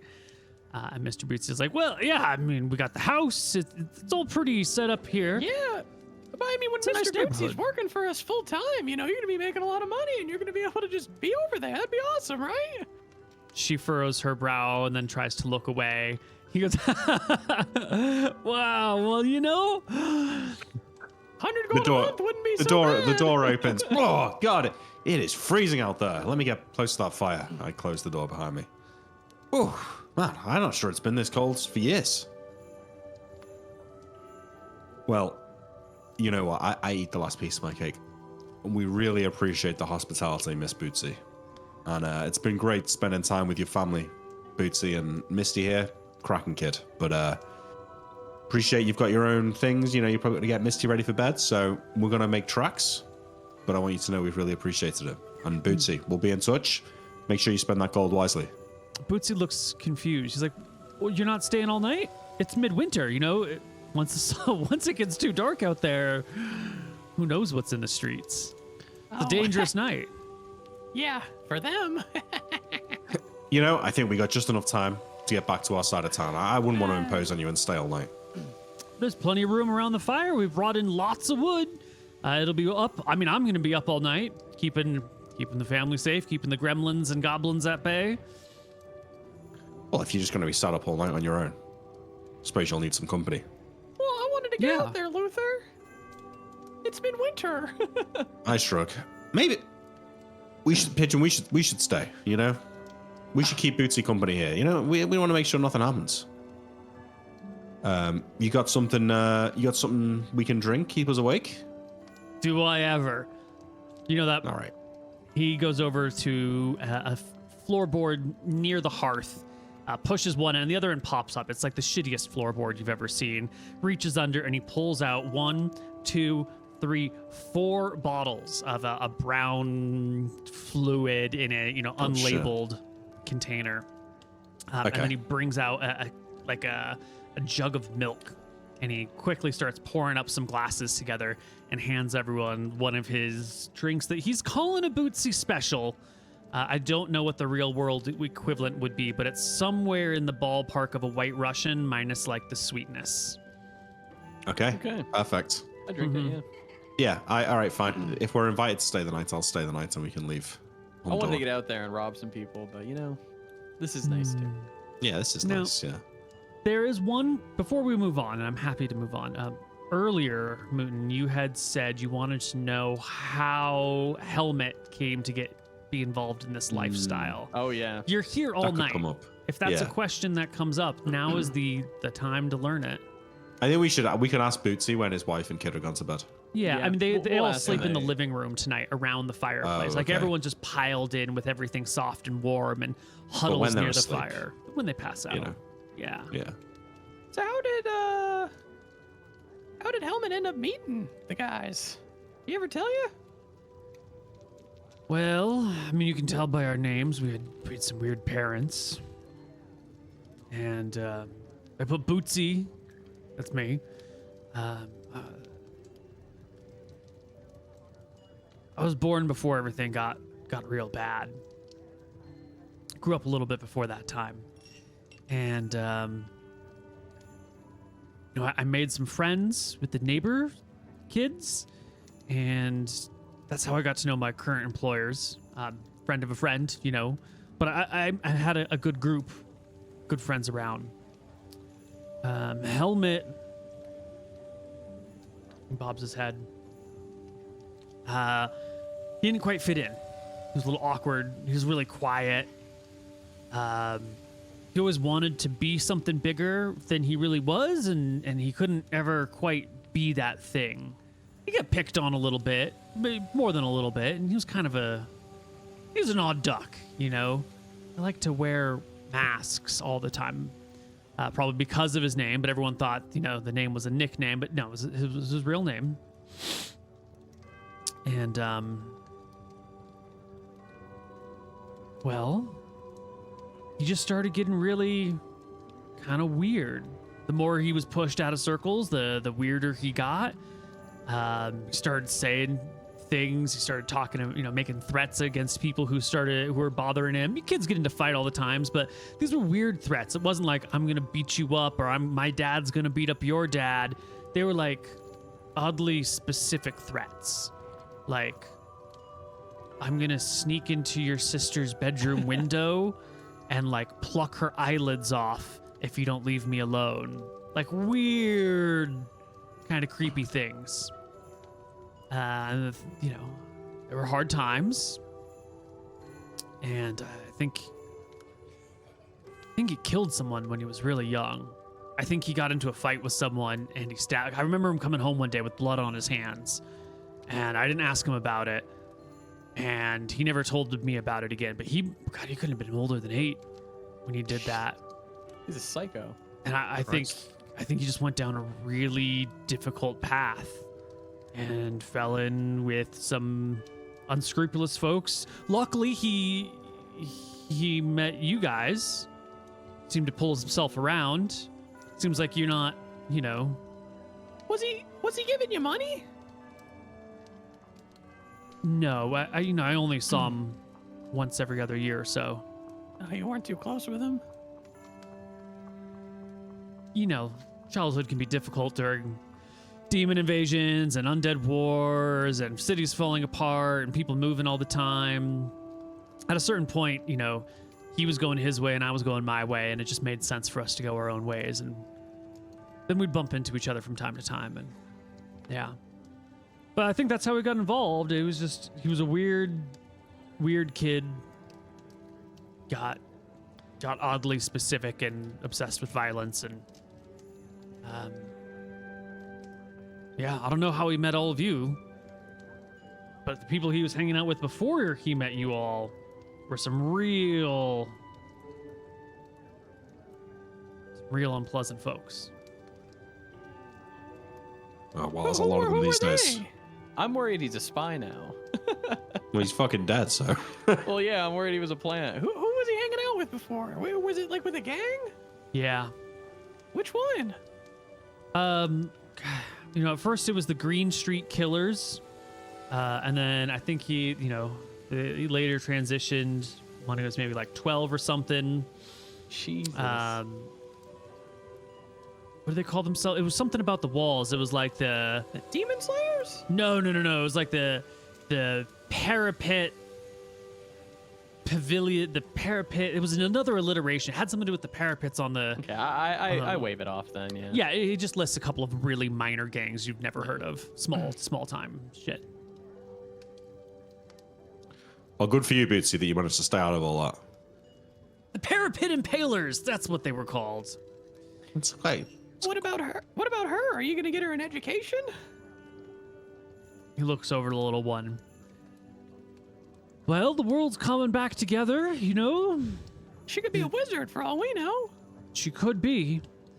If things look good, if the city gets back on its feet, sky's the limit for a girl like her. She's smart. For her age, she's pretty smart. Well, how much is education? How much is preschool?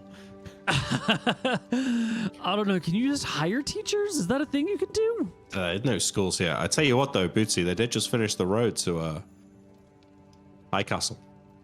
I mean, I'm not saying you got the money for it, but maybe one day. I spent a little time in High Castle, actually. Oh, you did? What's it like there?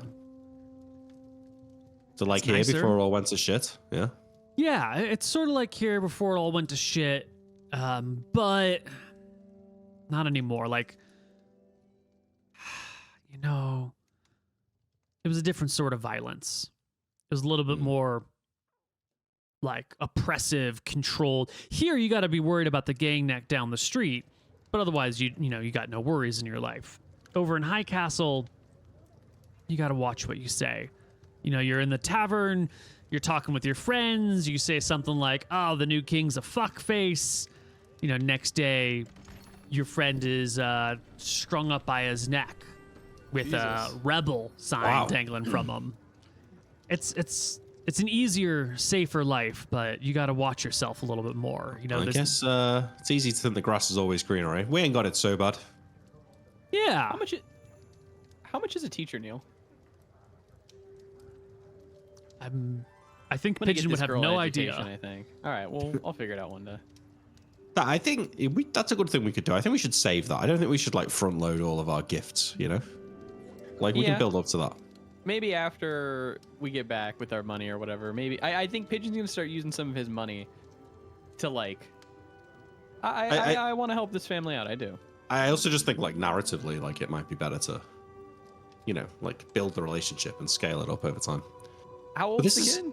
It's been nice. Young. 2, 3, 2 or 4. Oh, okay. I got time. Somewhere So we've there. got time. Yeah. Yeah, lots of time. I think, Pigeon, what you would know about teachers is that it's not like the modern era where you would have a school and a teacher would have 20 or 30 students. You would hire a teacher who would live with and teach your kid. So you would make an offer based on the lifestyle that you think that you would want them to live. Got it. Okay. Yeah, and then you just compete with the market. Okay. Well, the night passes. No little demons come creeping in your ears. There's no goblins, no gremlins. The dark whispers of the gods are kept at bay by the warmth of the fire and the blessings of I can't believe I'm blanking on her name. The goddess of the hearth. Seor? Nerul, goddess of the hearth, the home, family, close-knit personal society is what keeps us safe during Midwinter, among many other things. Okay. Well, next day.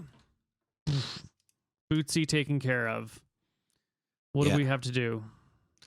Well, we've done our bit now, so I guess we did our bit. Everybody else has to do their bit. Time skip and learn from skip. How much should we what's the word? Ransom the guy for, the wizard. Right. Yeah, we need that's the and then how much to sell the book for too, yeah. Right. So you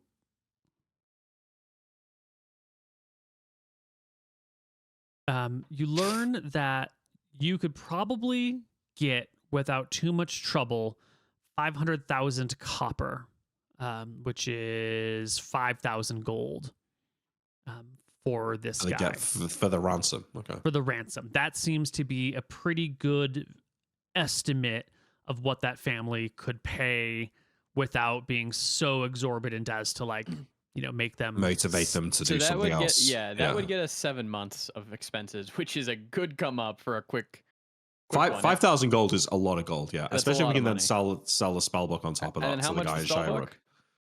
Now the spellbook's a little bit more awkward, right? That's going to be like a who, where, what, when, why situation. We might need to sell that to Hudson. Or Shirebook. We can sell it to the wizard in Shirebook. That's the problem. I don't think that the wizard is just going to want to buy someone's spellbook that we stole. I think that's a stretch if we don't have any.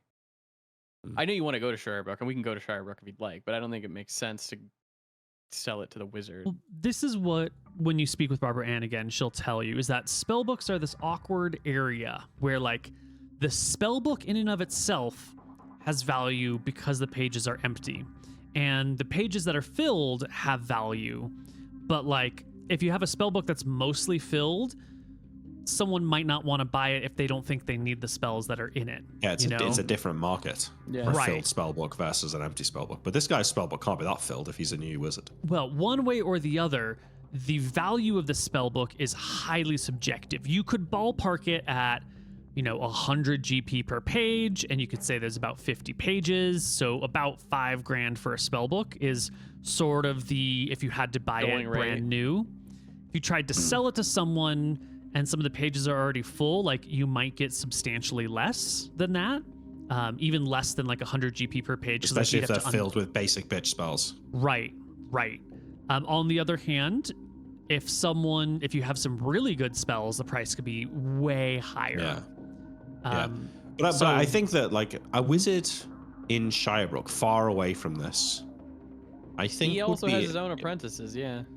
Well, it's not even that. I mean, like, you run out of fucking spellbooks. Like, you need spellbooks, and if you're gonna pay 5,000 for a new one, if somebody's offering you a 90% of a new one for half the price, like, that's an attractive deal. And that's the other thing that she'll tell you, is that if you're trying to sell these things, you're never going to get full price, because if you're going to buy full price, you'll just buy a brand new one, and not some, like, sketchy. If you go half price, don't look a gift horse in the mouth. But we might be able to shift it for 2,500 pretty quick, and that would be an easy. That would get us almost a year's worth of expenses. We can come out of this with 7K profit. Which is a lot of XP. Yeah. So I think we should go for 5,000. I think we should play it safe on the ransom. I don't think we should try and eke out anymore, because they're obviously going to make a value judgment about whether or not to pay it. And I think if we're told that they can pay that relatively comfortably, then that's what we should do. We try and push for more, we might end up getting ourselves attacked, or I agree. They hire a wizard instead. You know what I mean? Like, they come up with something out of the box to try and fuck with us. 100%. I say we go right down the middle, 5K. He's maybe worth a little bit more because he is also a wizard, not just a noble.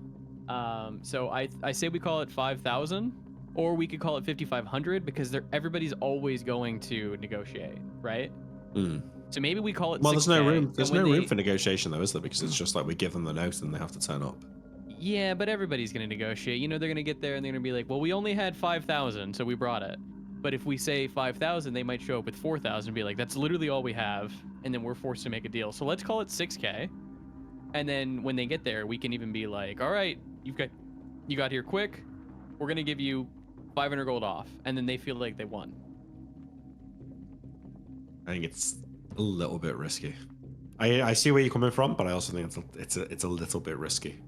I don't think it's risky if we give them a discount. If anything, that'll just put us in their graces. It's risky if I we charge them appreciate $6,000. Once they turn up at the river willing to trade, then I agree the risk is gone. But the risk is that you say too high a number, and then they start thinking about different options than just trading the gold. We'll call it $5K, and in the note you can say, "This is our bottom barrel price." They're from Stromheim. I mean, in theory, they could probably pay a high-level wizard like 3,000 gold to come and just kill us. Yeah. Bit scary that they're from Stromheim. Yeah, a little bit. Yeah. But if the wizard comes, and they do kill us, then their merchandise dies too. Whereas they could just pay and everything would be okay. Yeah. There's definitely, if you bring a wizard to kill a group of people, there's a good chance that he's gonna die. Yeah, he might die as well, yeah. Although, a good wizard would avoid it, but it's not always easily done. And the wizard could die. The wizard could die, yeah, in theory. He doesn't know what he's getting himself into. It's probably unlikely. To be honest, if he starts flying over us and just raining hell down on us. Okay, yeah. Okay. Right. I think we just say 5K and we refuse to negotiate. We just say 5K, no we negotiation. refuse to negotiate. Yeah. We could try to sell in the spellbook if you'd like to, or we could just say, just leave. If we try and sell, they might not have brought the money for the spellbook. I think we just take the spellbook, sell it somewhere else. We'll ask the kid what the spells are in the spellbook, so he tells us. Yeah, we can do that, yeah. Well, during this downtime, some things happen. Okay. The first thing is that on February 19th, make my notes here. Go day is when, Neil?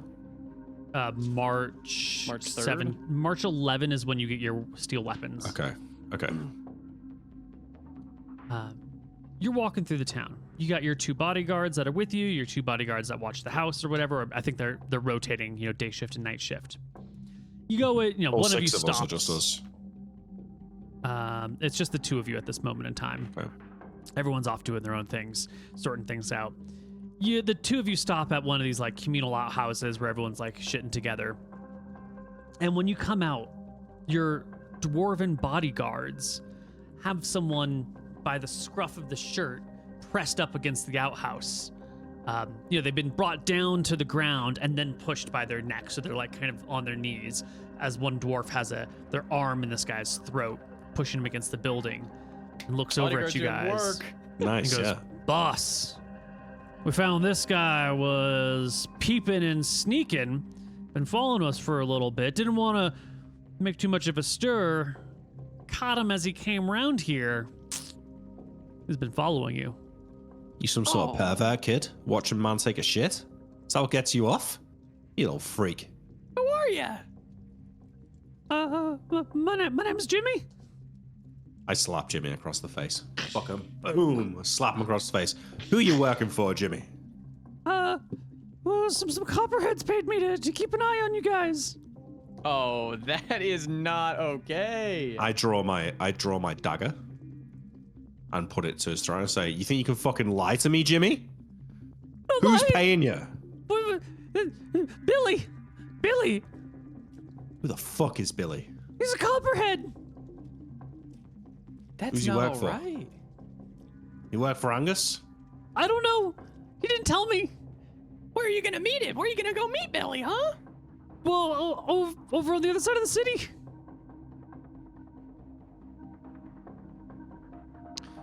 I pull Pigeon away. He cannot be doing that. I let the dwarves keep Jimmy there. We need to handle this carefully. What should we do? We don't want to cause more beef with the copperheads than we need to. How about we send him back with a note saying... We could say, like... Billy needs to go talk to Angus. Yeah. Things are cool. We don't want to risk the peace. We've Billy needs to contacted our talk to guy. Yeah. We need to do a bit of a thread of... Since you've done this, our guy is on red alert. This is the guy in the town near the town. Yeah. We've put him on red alert. You have 3 days to get back to us with Billy's punishment, or it's go time. And we kind of explain what happened too. We explain like he was found having hired this guy to keep an eye on us. We thought everything was fucking chill. Now since this has happened, our guy is on red alert. If he doesn't hear from us in 3 days, he's going to go and tell the temple guy, the Old Hill Temple cleric, to come and inspect it. We need you to speak to us in 72 hours about what this Billy's punishment is and if you sanctioned this. All right. Pigeon, turn around. Turn around. I open my bag and get a piece of paper. You're going to have to go sit down. You can't, not on the streets. What? Sorry. Yeah, sure. Not with the quills of the day and age. Modern era ballpoint pens, fine. I know it's a great scene, but we'll get a gnome to make a we go into a tavern. I'm going to write this note. Luther doesn't say this to Pigeon, but what Pigeon said was too long for the note. It's fine, yeah. But Pigeon can't read, so it doesn't matter. So I say, we caught Jimmy spying on us, saying he works for Billy. Billy needs to understand that we've got an agreement with Angus. We want repercussions for Billy and confirmation from Angus in the next week that things are still cool and that this isn't going any further. That's what the note says. And then I give it to I come back over. I've gone away. I come back. The dwarves have still got the kid. I'll hand the kid a gold as well. Yeah. So we hand him a gold and the note. I say, listen, Jimmy, this is your lucky day. I'm feeling friendly because it's just the fucking holidays, okay? You take this note back to Billy and you give it to him. You make sure that Billy sees it. And you make sure you tell him what happened here. Hey, you tell him what happened here and you tell him he needs to go talk to Angus. That's right. Yeah. Now beat it, kid. I kick him in the ass. Yeah. Takes the note. He hurries down the street. Okay. Good fucking job, everybody. Yeah. Good job, guys. Good job. How much are we paying them? Enough, no, Pigeon. I'm not asking for more money. I'm just curious. It was like 30 gold? 7.5 gold a month per bodyguard. 30 gold a month for all 4. Yeah, that's fine. They are well worth it now. That's well worth it, yeah. That's well worth it. We might want to get more in the future, but that's fine for now. All right. Yeah, we carry on our business. A man can't even shit in peace these days. No. Yeah. God, they're going to ask for yearly raises, aren't they, Nick? Well, boss, we need a 5% raise. Cost of living. Inflation. Inflation, boss. They just keep printing gold. Where's the gold mint, by the way? Is it in the city? No, there are no mints left in the city. Okay, we need to go hit a mint one day, Nick. Damn, that's crazy. Yeah, That's I didn't even think about that. Because it exists. They must do, yeah. Wait, so they can't mint new coins at the moment? Not in the In city. Stromheim. Yeah. Not that you're aware But- of. I mean, there could be did they- anything in the inner city. Yeah. Oh, yeah. So there probably But is. I mean, there might be, but there's not a lot of new don't coinage know. coming around. Yeah. Yeah. Or I should say the new coinage is primarily coming in from the west, from Drekis, and it's like Drekisian coins That's a few. Yeah, that's a right good there. point. Like, yeah, like of general, like how often if you get a coin now is it got the Empress on it rather than, our old queen? There's still a lot of old money lying around, but the shiny new coins, they come from out of the side. Yeah. Okay. But it's like, is there like a lot of them, 10%, 20%? They're popping up more. Yeah. I couldn't put a number on it without doing some math. Okay. Yeah. But they are popping up more. So Cool. All right. We carry on. 3 days later.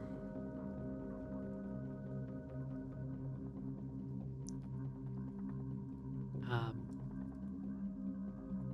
3 days later, it is a Monday. You guys Mondays. are on your way to the Grimy Gremlin in the afternoon. Nice. Eraser Again, is in the to middle of all planning. of us. Eraser's in the middle of planning all of these. Like he's got this intricate plan for the halfling for Goat. Yeah. Was that his name? Goats. Goats. Yep. Yeah, Goat. Percival has come back from exploring the area near Misty Rapids. He's Oh, okay. scouted it out. He's figured out the locations. There's no significant crossing points. There's one that's kind of sketchy, but like it should be fine. You know, no one in armor is going to want to cross that just based on risks.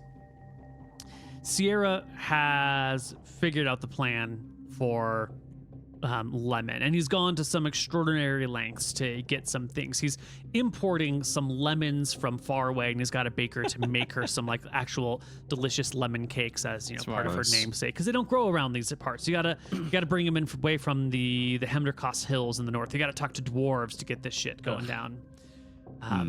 They would like lemons, right? So the whole thing, it's all coming together. The 5 of you are heading off to the Grimy Gremlin when maybe your bodyguards? Nope, it's Pigeon. You spot him before your bodyguards do this time. There's someone that's like coming up behind you guys, watching and then waiting and then like following along. And you've got, what is it, 17 perception? Yeah, I might need to kill this guy. Yeah. And you notice him, and when you notice him, he notices you and puts like one hand up as like a hello, and I'll wave him hurries forward. forward after you. And you notice this guy, he reeks of copper. You know, he's got the little lapel markings. He's got the style that's, you know, more favored on the east side of the city. Does he look like somebody I couldn't slap? No. Okay. He looks like a lower rank. He's a little timid. You know, he's watching you for a little while, working up the courage to come talk to you. He looks like he's on the bottom of the totem pole. That's fine, yeah. Do you like just pull back from the group while we're talking and handle No, it on your own? I'll be like, oh, someone's here to talk to us, and I'll kind of stop the group in the street, and I'll wave in, and then I'm gonna this is you and Eraser to talk about. I'm gonna start looking for people for an ambush, like if people are trying to ambush us. If I haven't already, I also recognize the guys from Copper. He's a Copperhead. It's pretty obvious. So I fill Eraser in what happened. Yeah. The guy, And then as the guy walks on comes up, over, yeah. both of his hands up in the air, showing you he's not got any fast knives he's going to pull and throw. He says, hey, I'm Johnny. What's up, Johnny? Luther. This Eraser. So I'm here on behalf of the illustrious Angus Smelter. Fantastic. What's the old guy up to? I'm just a messenger here, all right? So I'm going to say what Angus said to me, but I understand the protection of diplomats is in place. Of course, yeah. All the usual protections are in place, don't worry. Okay. It takes a couple of breaths to center himself. Mr. Angus says, I don't know what the fuck you're talking about. And if you're gonna make empty and idle threats when you jump at every single shadow, you're gonna have a hard time in this life, and you're gonna find yourself in a cold or watery grave. So if you got some problems, come talk to me like a man. Now, I'm just a messenger. You finished? So if you got a reply, I'll be happy to deliver it just as straight as I gave this one to you. He swallowed I'll Okay. whisper to Eraser and Luther. Thank him for the advice. Yeah. Send this So guy he- back with some gold as a sorry. I guess the kid was lying. Here's our reply. We appreciate Angus's position in this. Didn't want to cause any trouble, and we do appreciate the advice. We'll take it up. Either it was a mistake, or we'll take it up with Billy. Okay. And I give him some coins for the job. what do you give him? Like, I don't give him gold. I like a handful of silver, you know. All right, you just pull out some. You just chuck some Yeah. coinage Loose at him. change. Yeah. See, this is why we do monthly expenses, because if you count the amount of loose change that you throw at people from time to time, Yeah. if we count the amount of money that Mooton gives away to small children, you know. That's Well, true. no, I do count that. I've been taking Yeah, it you all. count it, yeah. Okay. Yeah, oh yeah. I say to Luther and Pigeon, to Eraser and Pigeon, we got to keep a close eye on this. You know, our peace with Angus It's is important. it's fraught and it's important. Yeah, we need to be careful around that. Maybe it was someone dressing up as a copperhead. I reckon it's probably just someone. You know, maybe this Billy guy just got too big for his boots. Thought he could try something on us. Maybe it's nothing to do with Angus. I shrug. I'll keep an eye out. I'll keep a better eye out for people who are looking for us. You're doing a good job, kid. All right. Let's go get a drink.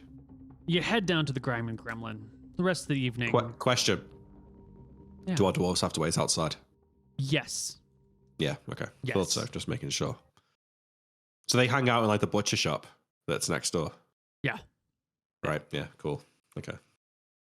All right.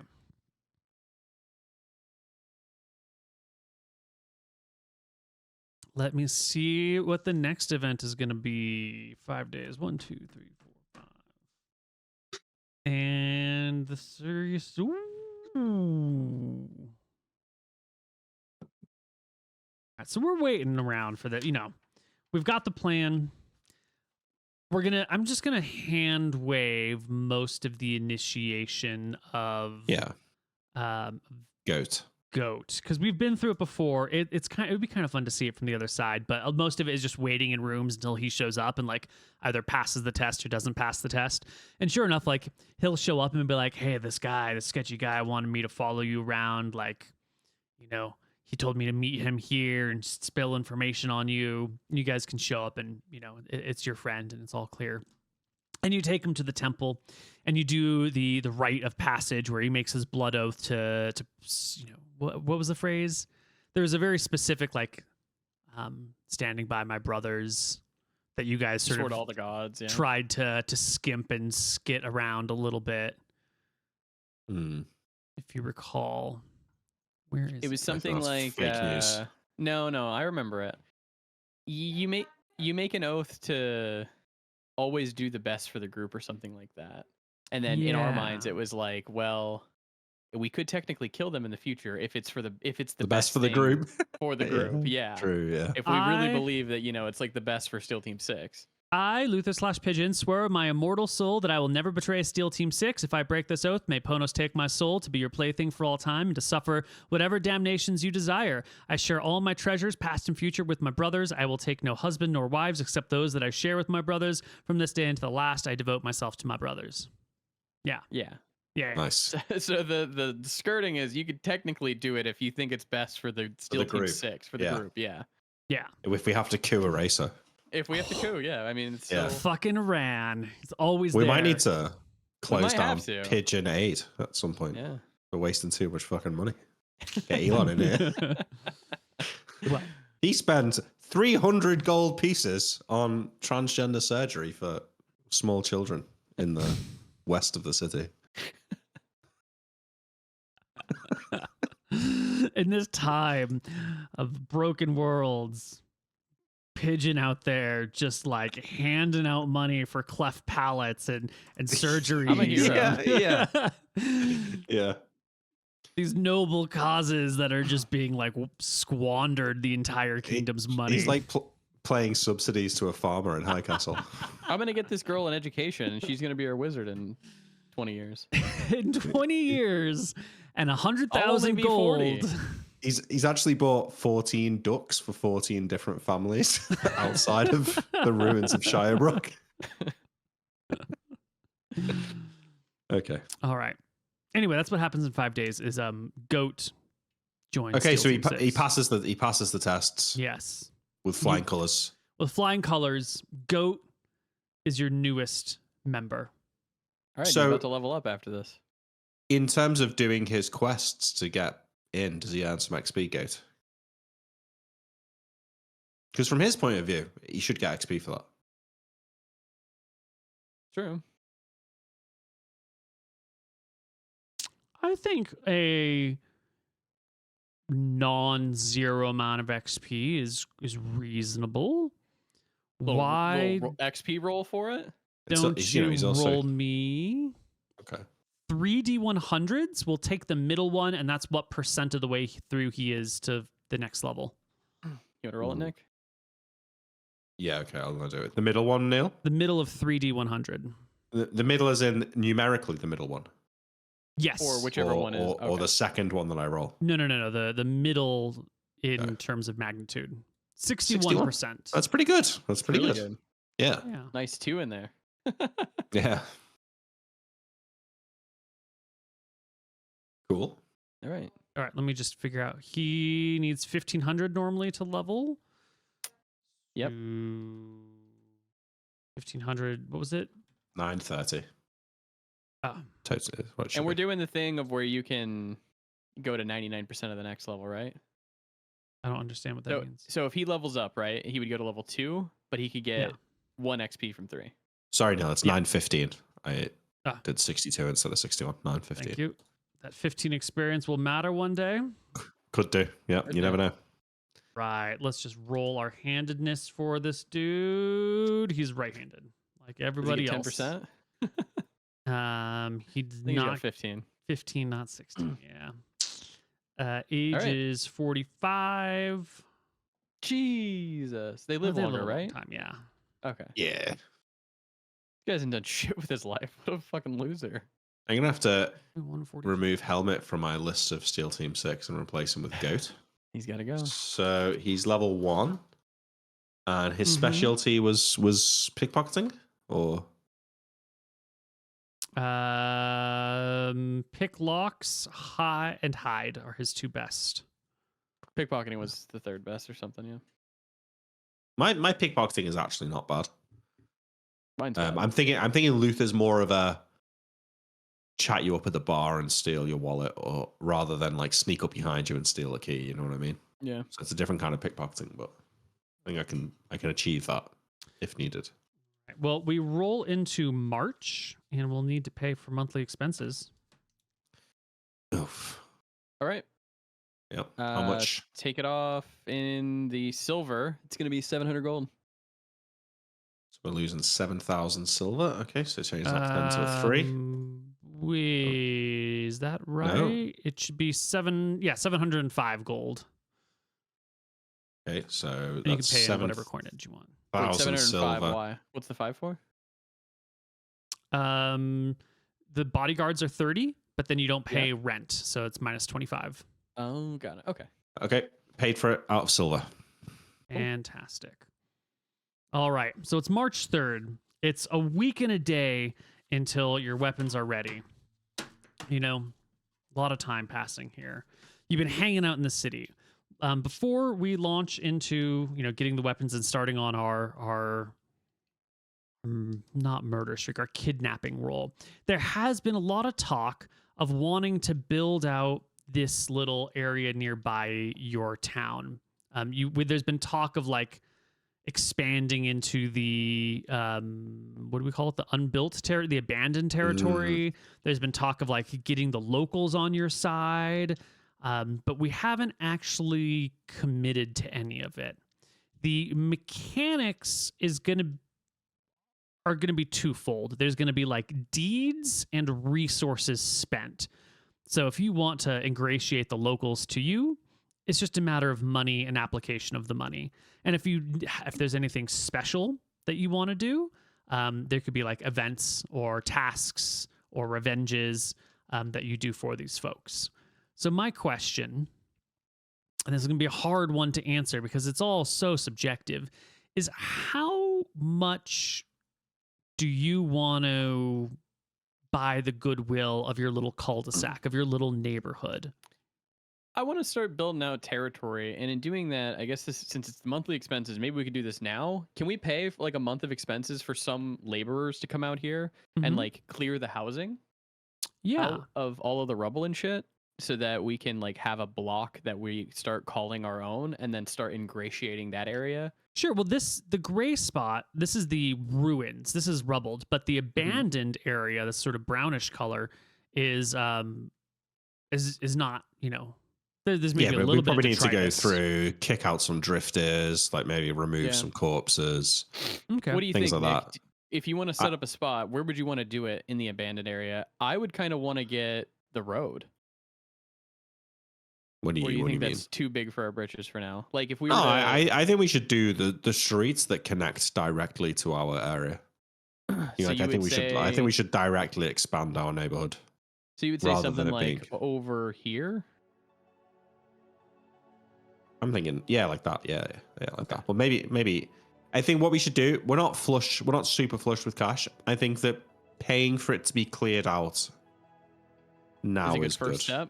Yeah, and then I think we should wait till we've got a bit more money before we start. We'll wait till after this actively heist, building. go more into it. But this month expenses, let's figure out how much it is for like a team of people to come in here and like make this area livable / nice. Nice is a strong word. Okay, but just to remove the worst, clear it out. Yeah, things. Clear it out. Yeah. To get it ready for construction. Okay. And how many large laborers of a do we need? territory do you want to do? Like, you can either say we want to spend this much money per month on this, or we can say this is our task and we'll pay whatever it takes to get the task done. We want to do Well, like this large, right? I think.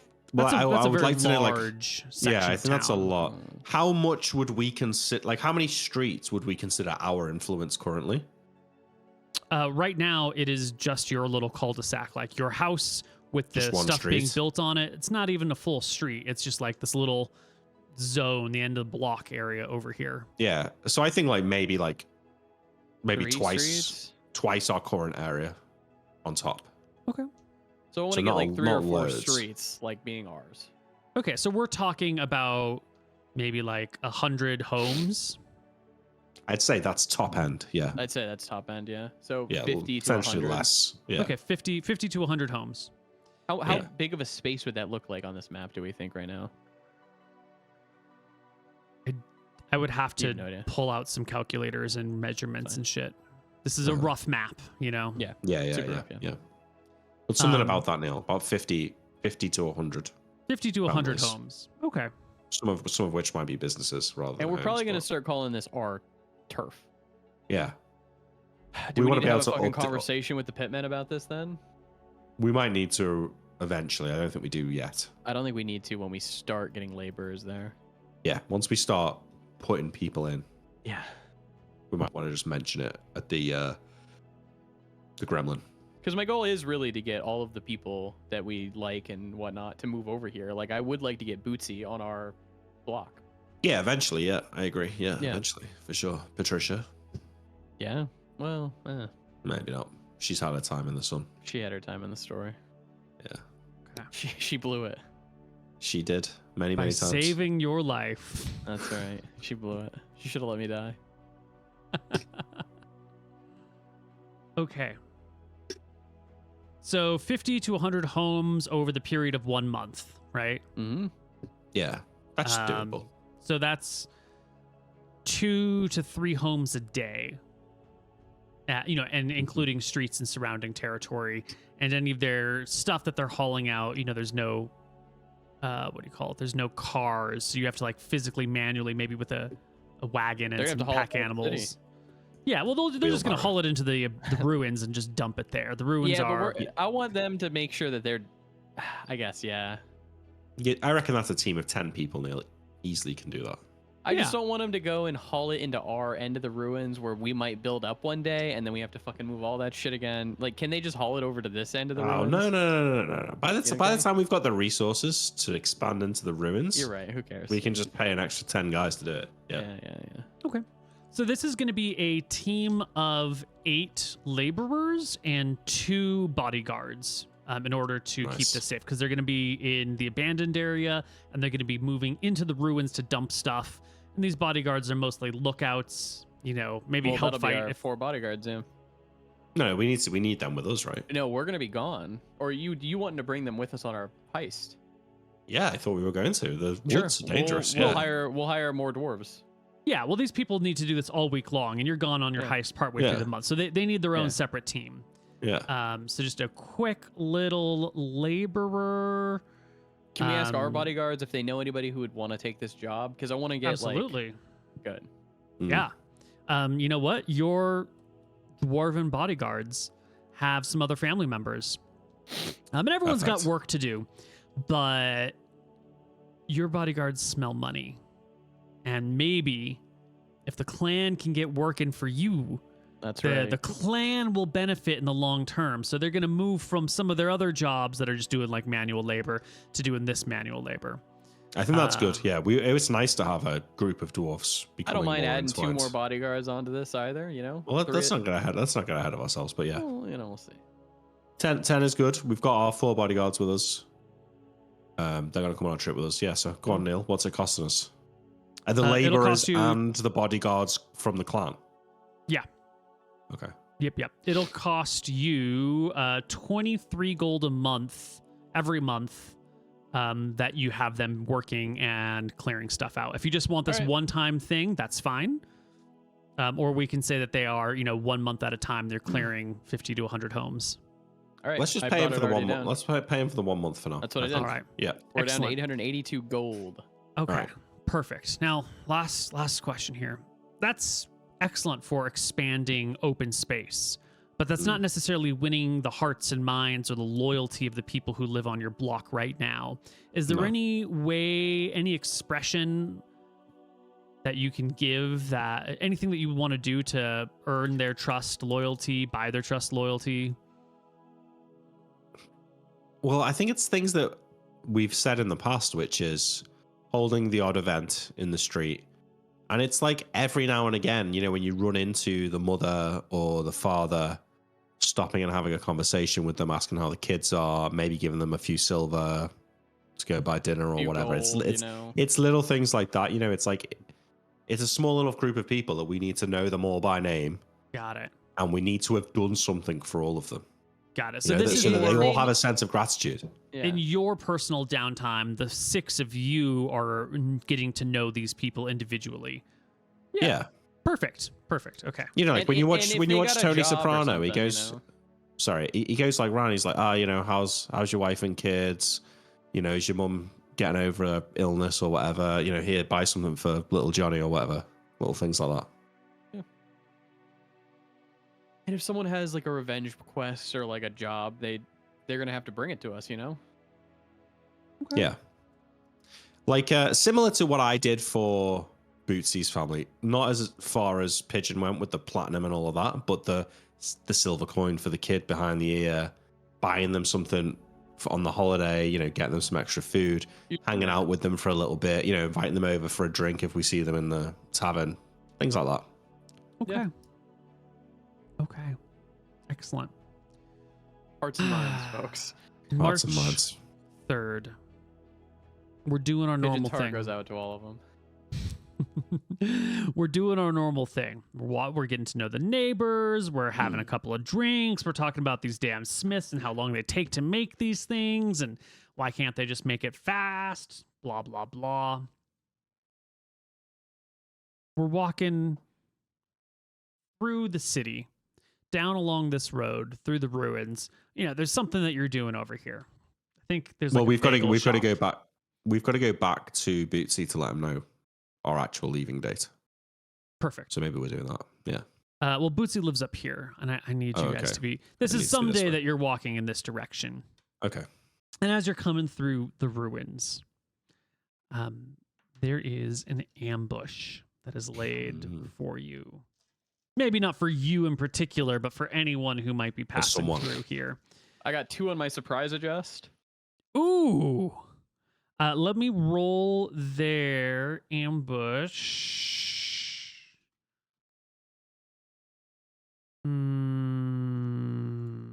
Is Goat with us at this point?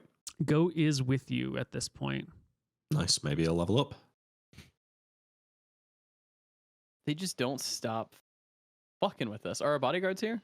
Of course. Oh, it's Sweet. over for them. Well, at the same time, it's people who are willing to ambush a party of 8. Of this size, yeah. Yeah. Okay, and I'm assuming that we're not wearing armor. I don't have my short sword. Correct. I think that's a fair why don't we assumption. take a short break while I set up the battle map? All right. And we'll be back on the other side with some more Hardly Heroes.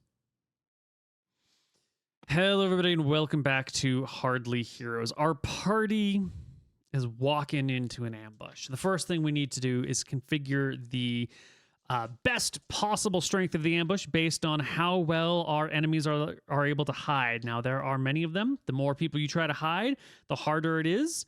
The more time you have to hide, the better your chances. So we're gonna take. I did a call look. out. I am on more of a lookout recently because of the Copperhead shit. So.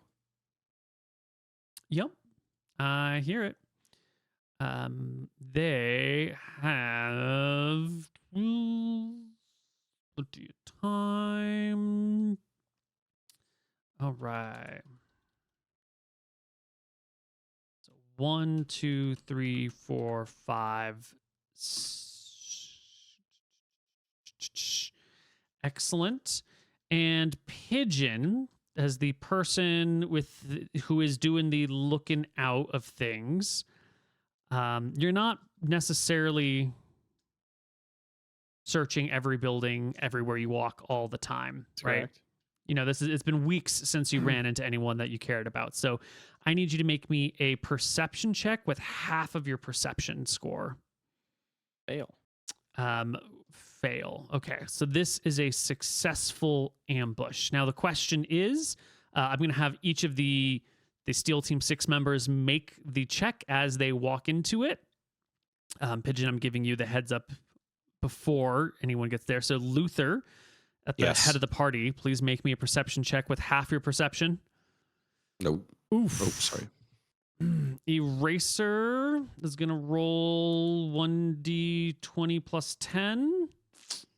Actually, so that should be plus 5, but plus 5 will still do it. Eraser, when he begins to walk in, is when it goes off. Because they're waiting for the perfect opportunity. And Eraser is going to sort of notice the thing. And then I'm going to need surprise checks from the party as the ambush. Because Eraser says, "Oh my God!" And then as he yells, everything kicks off. It's D10s? So, D10s, you want high. You have a bonus of 2. Yeah. Wait, we're rolling 7? individually? Individual surprise for the ambush. I'll So roll just the the best. guards. You can't just give the best person's surprise bonus. Guard 1, guard 2. Okay. Ooh, I forgot the guards. Good roll, Nick. Who else is with us? Percival? Yes. Here's Percival. Don't you want to roll low for surprise? He wanted high, so I'm rolling high. No, if you a 1, 2, or 3 is you're surprised. Oh, Here's okay. Sierra. Oh my God. And Eraser? Here's Eraser. Oh, he already. Oh, I guess he's fine. Did he? Because it was 2 guards and then the other. Oh, you only had 3 other members. No, you have 4 other members because you got. Yeah, that's it. Goat here. Oh yeah. Well, we got to do goat still. Okay. The rolled the 1 was a one? bodyguard. The 7 was just my. That's mine. The So 7 is one was you. bodyguard. Then it's bodyguard, and then it's Nick. and then Then Sierra, Percival, Eraser, and then we Okay. have goat. roll me goat. 3. So goat and 1 bodyguard are surprised. He needs to pick his Good game up. outcome. Okay. I mean, he's a halfling. He can't see up there. He can't That's see where true. they're at. He's like, well, where are they? That's true.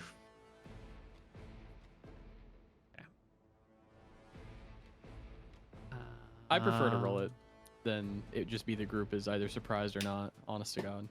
Yeah, I think this is just a little bit more enjoyable. I think you should just, if you really don't want to give us Pigeon's surprise bonus, you should just half it and roll for the group at +1. I mean, this worked out pretty well. It's just This is mathematically better for us. By Yeah, but a I'm long just shot. saying, that's fine, but at no point ever in the history of playing together have we rolled surprise for individuals. is that true? Really? Yeah, like we always roll for the party. I think Really? we usually. I think I've always actually. You always Well, roll once. I mean, like when you roll for the enemies, you're not rolling to see which of them are surprised. You roll for the group of them. It's true. Well, anyway, whatever. This time we're doing it this way. Yep. Fine. A eraser calls out. Everyone hops to it except for the people with the little red tokens.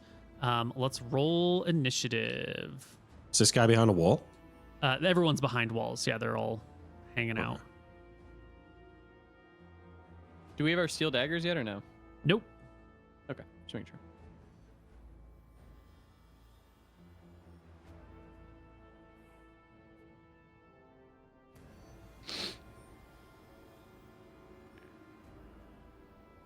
And then we're gonna roll. You have dagger.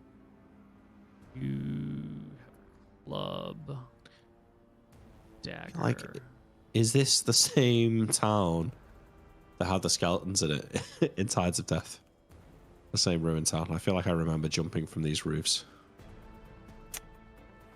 I don't remember, but I know you're talking. Yeah, maybe. I have a bunch of destroyed town tiles. Yeah. I roll lowest? 1d10 plus 3. Oh, one of the Slayers go at the same time. Oops, 4. This guy should be a 6. Wait, All right, we're going to sort. They are. It says Slayer. I don't Demon Slayers, Neil. Pigeon, you are first to act. Do I know where everybody is on this map? Yeah, well, Eraser shouts. These guys begin to move very quickly. They all like step out to try and rush. And immediately you can tell these are Demon Slayers. This is the Demon Slayer gang. Okay, then here's what I'm going to do. My first act is going to be to come over here. I'm not going to attack. Instead, I'm going to call out, wait, we're friends with you guys. We don't want to hurt you. We've worked with you. I know Jong and I know the other guy too. So what I'm hearing. That's my action. That's your action. All right. That is, I'm not attacking. I'm not ready to attack. My whole action is to call out to say, I know Jong and Reach. Right. Luckily, this guy acts at the same time. This guy acts at the same time. Brings his short sword straight for your chest with a 10 to hit. Is no good. You have 13 AC. Luther, right now you have 11, is it? Yeah. All right. He misses. Up next is your bodyguard who's, in the middle. He hears the chaos. He runs forward. He darts into an alleyway. He pops up behind this guy. He whips out his club. I should mention, these guys are wearing, these Demon Slayers, they're wearing leather armor, not their chain, and they have shields and short swords. They are like armored to kill. How did these guys get here without getting jumped, wearing all this armor and all of these weapons? Because there's 6 of them and they're wearing, because they're the scary, they are the one who knock. Yeah. +2 for back attack and no shield.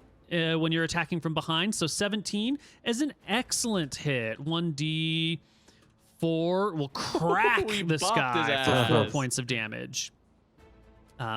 Leaving us with the next Slayer who will step forward, pull out his sword and say, Did you reduce his HP? I did. Your money or your life. And then starts with the attack. Whoosh, wild miss. I say I can't respond we're gonna until kill my them turn. all, I guess. This one They did this to themselves. also steps forward, says the same thing to you, Luther. Lay down your arms and maybe we'll let you live. And goes to hit with the... Why is he... But I've not had my chance to lay down my arms yet. I know.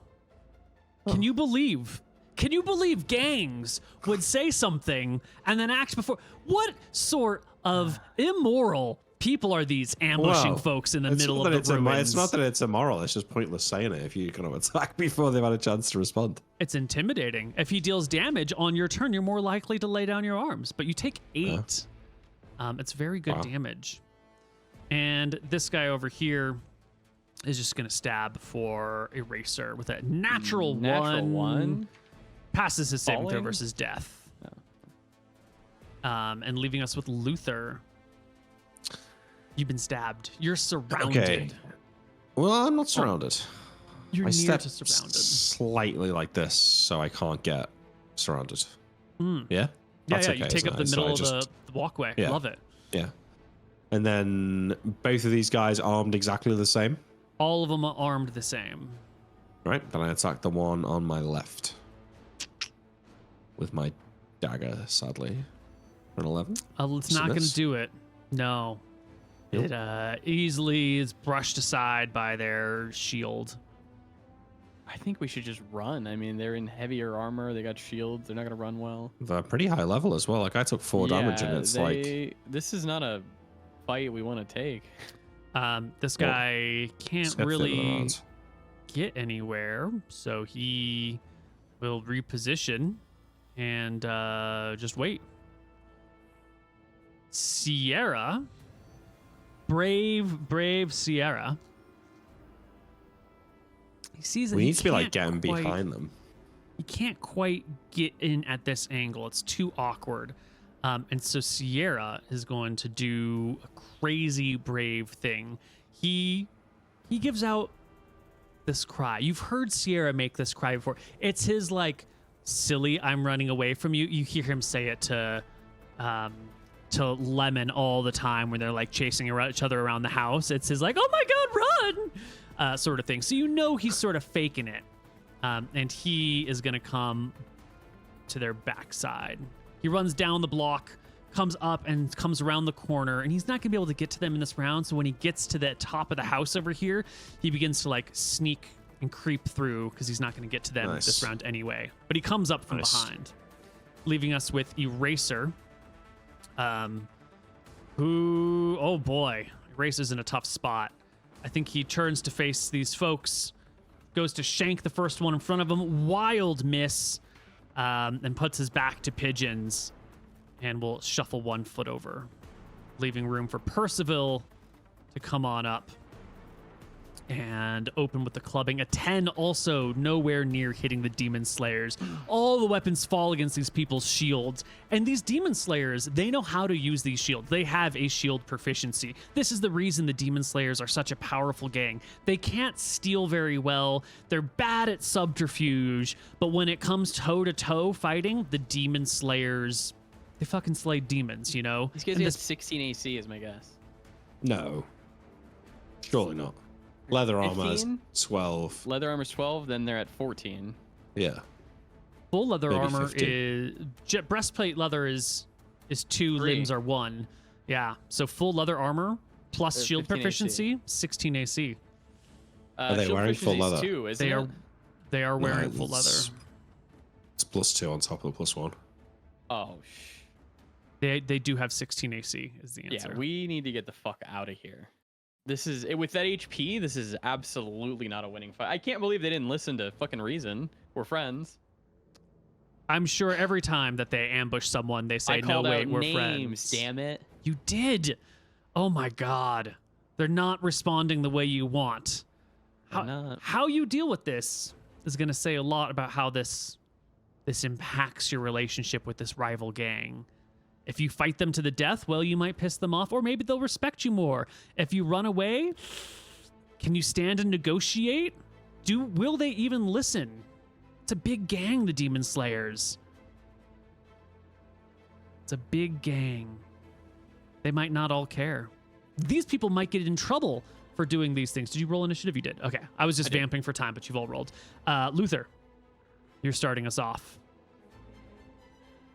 Oh, terrible shot. They're going to get 2 attacks this round.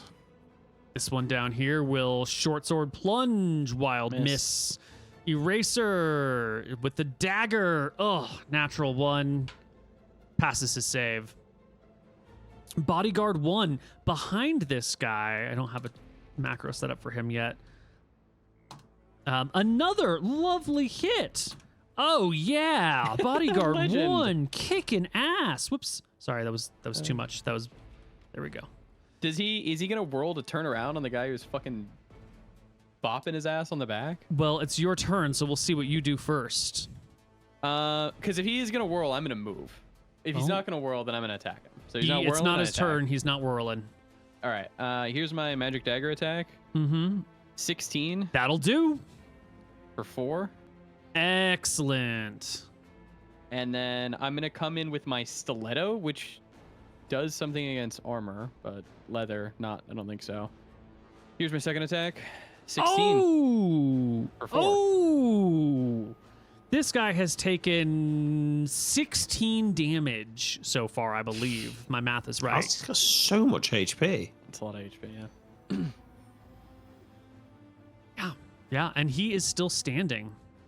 He's about level 5, this guy. On the other side of the battlefield. I think the camera was slightly off, so sorry, guys.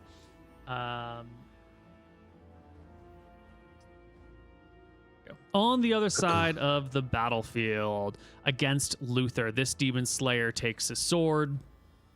And once again, the old, well, if your life ain't worth it, I'll take it. And an 11 to hit. We'll do it for 7. And the one below him with another natural one. Saving throw. Ooh, it's right on the. Hold on, I gotta look up his saving stats. That is a pass, and leaving us with Sierra, who is going to. I think he's gonna come right over here. Come up behind Assassinate? this guy.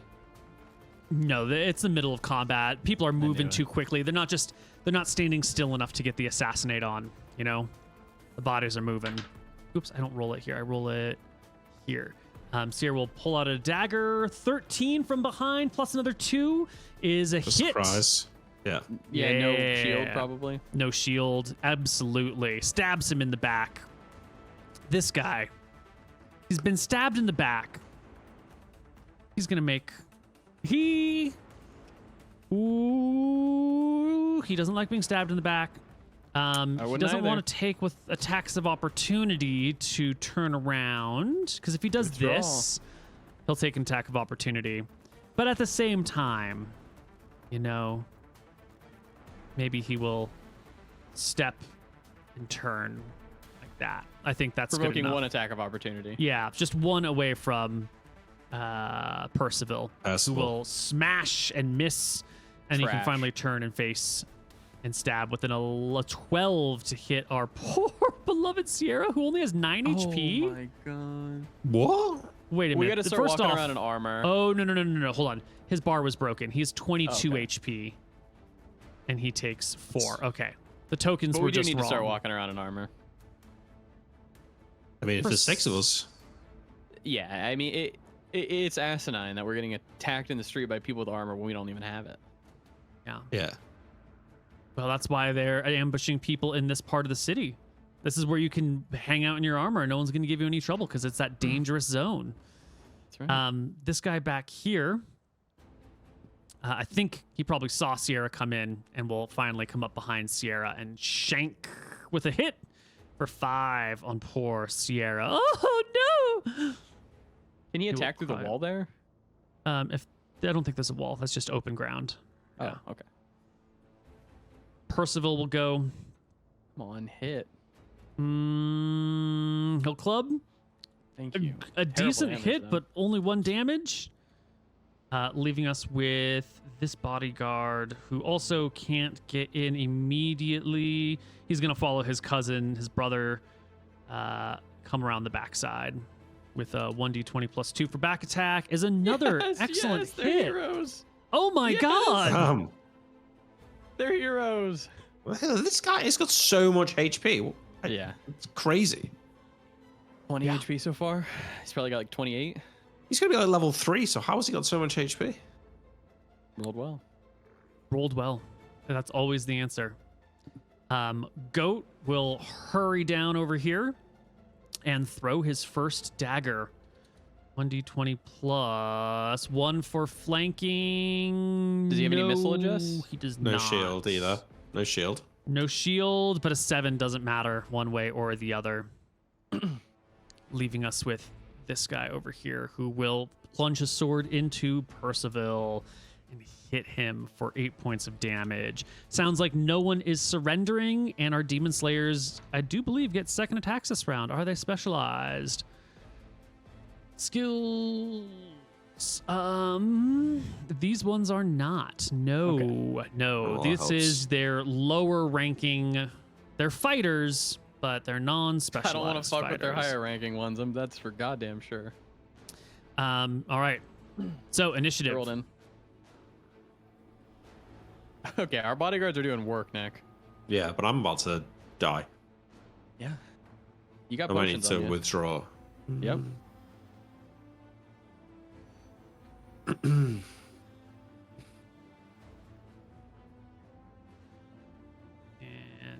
you're going at club, you're going at dagger, you're going at dagger.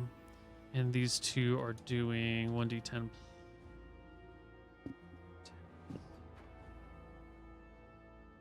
Oof.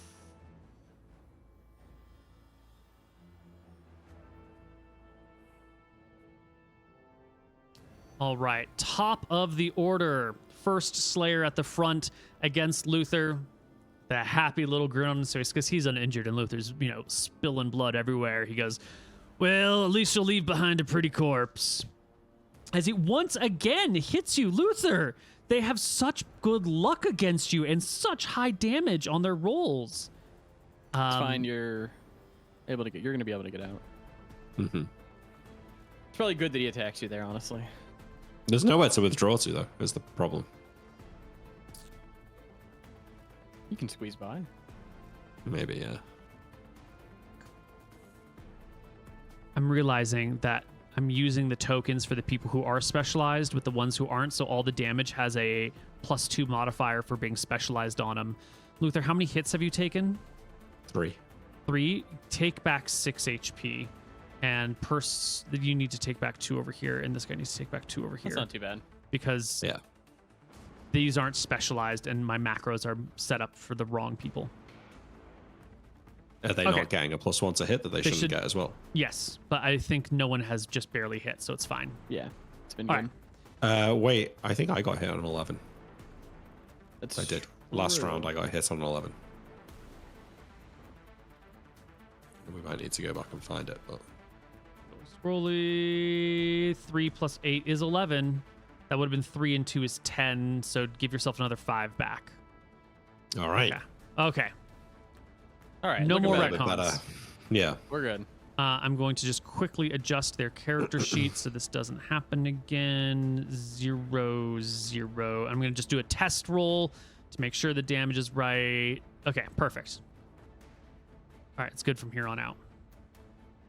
So the first person went, second person goes, this guy over here, and he will once again stab Percival with a miss. And the one up top will go for Sierra with a critical hit. Does another 1d6 for a total of 7 damage against Sierra. And Sierra will make a saving throw versus death magic and fail. He will be needed hit. to fuck off anyways. Location 10 in the head. Severity is 2d4. 5 severity. That's not good. Bad. Oof. It's all right. He's the other expendable member of SEAL Team 6. He's not expendable. He's about to get scarred. Sierra. Head struck, helmet removed, victim stunned 1 round. Penalty of 2 to attacks if he had no helmet.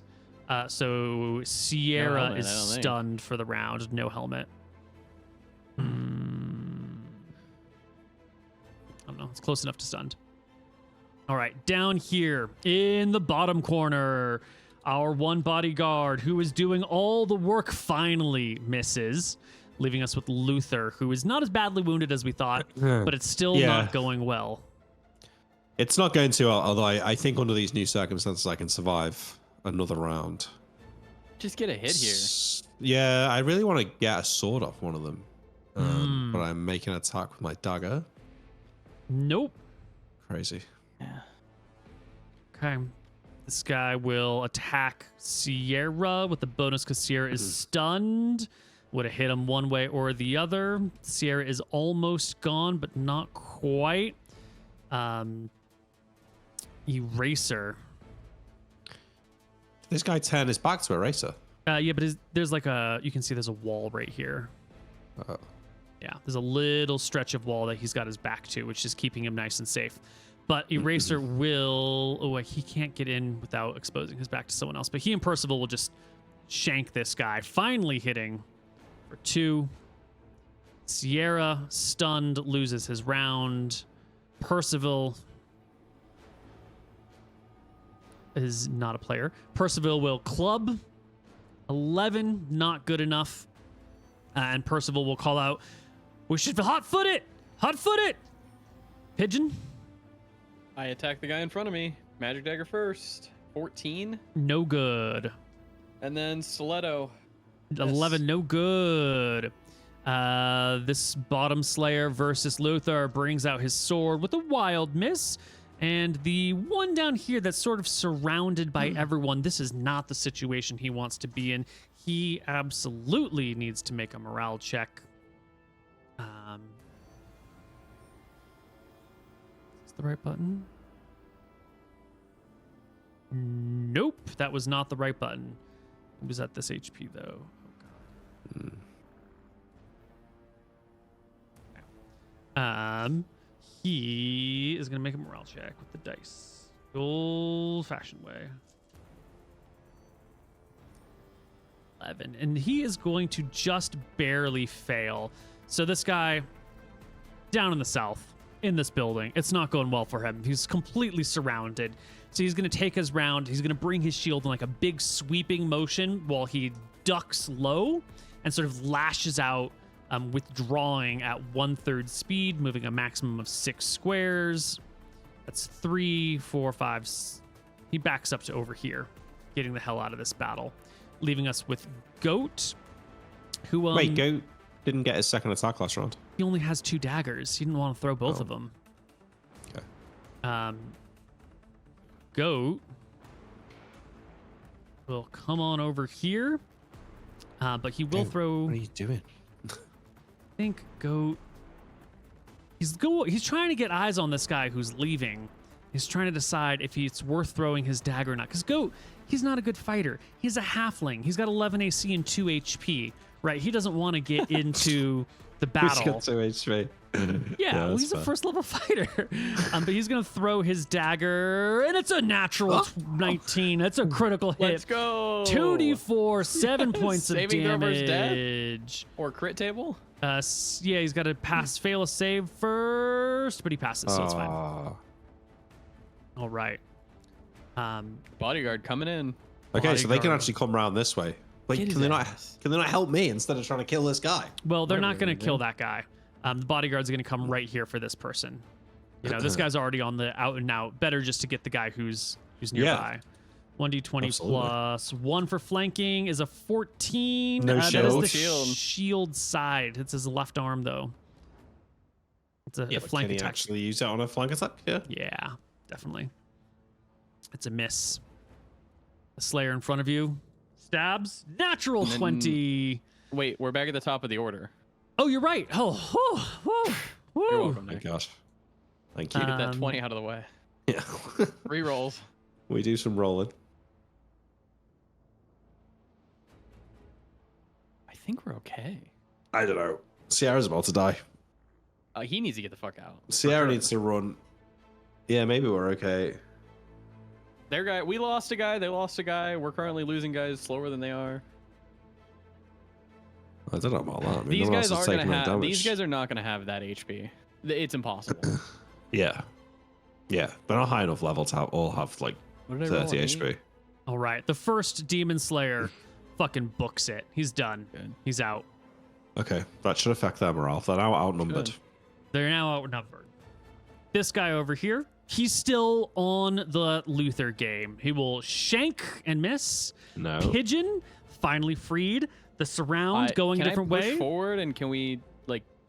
Can he move over? You can also get you can get behind them, right? Get behind them. What's my movement? You can go 12 squares and make an attack. Oh, I think that's right. Yep. All right, going right behind him then. Good call. Let's go. Let's fucking go. All right, let's kill this guy. It's always a pain in the ass to turn my token because Got there's you. shit at the top of it. Yeah, same. It's fine. All right, here we go. Magic dagger in the bag. 10 plus is no good. 10? No. You're not Slide hitting him over on the a bag? 3. There you go. 21. There you Critical go. hit. Clears by 5, yeah. All right, 2d4. Yes, sir. 3, save it, save. Minimum damage. Okay, that moved though. That moved his bar. Failed. Roll me a D6 for severity. And a D10 for location. 6. Orso. Grazed. Minor bleeding. He will lose 1 HP every 10 minutes. That's good. 10 minutes. Yeah, that's good. He might die. All right. Next up is this guy who is now sort of surrounded. Yeah. Not sorta. but- He is. His legit surrounded. morale holds. What He's an going idiot. to, someone's going to be at his back no matter which way he faces. He should turn. So he's just going to stab straight ahead at Luther and just deal with it with another critical hit. against Luther for 10 points of damage. Luther, make me a saving throw versus death. Success. Sierra finally gets a turn, and he's fucking out. Sierra's going to withdraw, and he can do half his distance, so he'll back up to there. Leaving us with this guy down here, who will club Miss Percival. Crash. Will brings out the Miss Eraser. You can do it, buddy. They gotta hit something, man. You can They're just do it. Useless. 16 will hit home, doing for 2 just another minimum points almost of damage. Yeah, it's not great. You guys are great thieves, maybe not the best toe-to-toe fighters. You haven't really been in a toe-to-toe fight. The only person who's been worth the salt fighting you has been murdered in his bed, or it's been like a slew of knights coming over walls that you've barely managed to knock down. Does this guy not want to come and sit next to me instead? In front of them? He's just following his cousin, man. He's following his cousin, and he wants to get behind them. It's a better attack. Right, it hits. 14 plus. Yep. The shield definitely won't get him there. Yeah. So another 1d4 for the club, another 2 points of damage. Getting knocked down. This guy just finished off Sierra. Well, he sees Sierra running. He's going to. He yells at this person to finish off Sierra. And he's going to come back into the fight over here. Stab at Eraser and hit him for 3. Leaving us with Luther. 6 HP. I don't think I can take it. I think I've got to retreat. You're at the end of the round, though. But it's up to you. I don't want to kill your character, so go ahead. No, fuck it.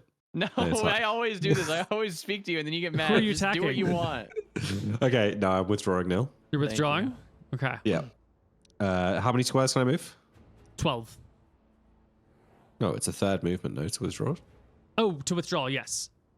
Yeah, so 4 squares. I'm sorry. It should be 120 feet, not 12 squares. 120 feet is 24 squares. You can do a third of that. You can move 8 squares as a withdraw. Okay. As long as you're moving away from enemies, yeah.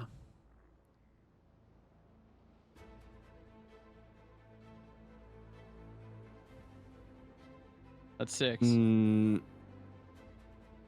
Yeah. You got 2 more. Yeah, I go here. All right. Comes around the building. At the top of the fight, Percival getting shanked again. It's a miss, though. And Goat, fully out of weapons, has to figure out how he can be useful. His dagger should be over here, right? That's true. He's going to come over here, and he's going to see if he can't find his dagger. He does. He'll pick up his dagger, and I think he's just going to chuck it straight down the line. 1d20 plus 2. It's impossible to miss. It's a natural 1. He's also firing into melee. It's a bad idea. He passes his save, but he learns his lesson. Don't pick up daggers and throw them into melee. Smart. Glad that he learned that. Leaving us with this guy up top who turns and runs down Sierra. No. Whoosh. It's a 10. It's just enough to hit Sierra, who drops 4 hit points down to his last 1. Leaving us with initiative.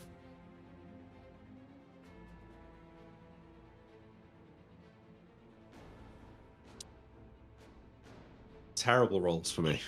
Just get crit twice, can't land a single hit, last in initiative every round. Yeah. Standard Nick gameplay. I know. Just a standard day of D&D for you. Yeah. It's a good job there's more to this game than fucking rolling dice, isn't it? Pigeon. Stabbing him in the back with my magic dagger. Can you do it? 12. Plus, does that include No 2 for back shield, attack? No, it's not. Then it's a 14 and it'll hit because he doesn't have his 4. shield. There you go. He's low. Oh, God, is he low? All right. Over here, these guys thinking it's going pretty well. Puts another blade into... Nope. Misses. Sierra pulls out his best move. Flirt. Surrender. Grovel. Sierra drops to the ground Oh no. and begs for his life. Please, no, I'll give you my money. Whatever you want, please. Just, I'm too pretty to die. The gods need me still. And starts begging for his life. Down here. We'll put a sword into Eraser for another 2 points of damage. Eraser coming out of this pretty decently. Goat will pick up a rock, a brick. Yeah. Goat will pick up a brick. He heads over to the north. He throws Get him, it. Go. Yes. He hurls the Go, tiny goat, brick. come on. Please crit him. 1d20 plus 2 for back attack. It's a miss. Pathetic. And this guy is going to turn to face you, Pigeon. In fact, he's going to come over here for a flanking attack. And 17 will hit you for 2. Not bad. Percival, seeing the shape of things presently and to come, makes a bold move. Percival will take 2 attacks of opportunity. He's looking over his shoulder. He's seeing that this side is falling apart. So he's going to take the attacks. He'll take 1 damage. And that's it, just the 1. Turns this way. Comes straight at this guy with a club. Whap! Critting him. Wait, 22? 20 against 16 is not a crit. It's just a hit. But Good 4 for it. damage will put this guy unconscious. All right. Nice. And he's bleeding. See ya, bitch. Yes. he's Which fucked. Percival will take the rest of his movement and come on over to surround this guy, leaving us with the Eraser, who's like, Percival, what are you doing? No, stop it. Flail with his dagger and be in trouble, leaving us with the Slayer against No, he's Sierra. down. Oh, you're up there. Sorry. Yeah, Slayer against Sierra, who accepts Sierra's surrender in the middle of the battle. That's nice. Takes Sierra's dagger, chucks it off into the distance, puts his sword, because Sierra's just like begging, right? Puts his sword to Sierra's head or neck and looks this way at Goat and says, put that rock down or your friend gets it. And just readies an attack to kill Sierra if Sierra moves or if this guy throws something at him. Leaving us with this guy who's dead. And, or actually at 0 exactly, so KO'd. And Luther. But he's bleeding still, but yeah. Yeah, 24 squares, right? 24 squares. I come here and grab this guy's sword. Mm-hmm. Nice. And then I come here and attack this guy. Wait, which guy's... Oh, this guy's sword here. This Okay. guy's Yeah. sword, yeah. So Yeah. tell me, how did you get there? You're going through like this? Yeah. Yeah. Okay. This guy's sword is down like in his square. This guy is sort of threatening it. My concern is picking up a sword like adjacent to this guy means that you gotta present yourself in some level of weak spot. Like you gotta, you've got to lean Depends over where in the sword. area. The sword's not necessarily in Absolutely. this guy's square. It could Right. have moved, right? Let's Or roll where it could went. move in all sorts of directions here. So, Yeah. I can also go this way round, maybe, if that's easier. Roll a d8, see where the sword fell.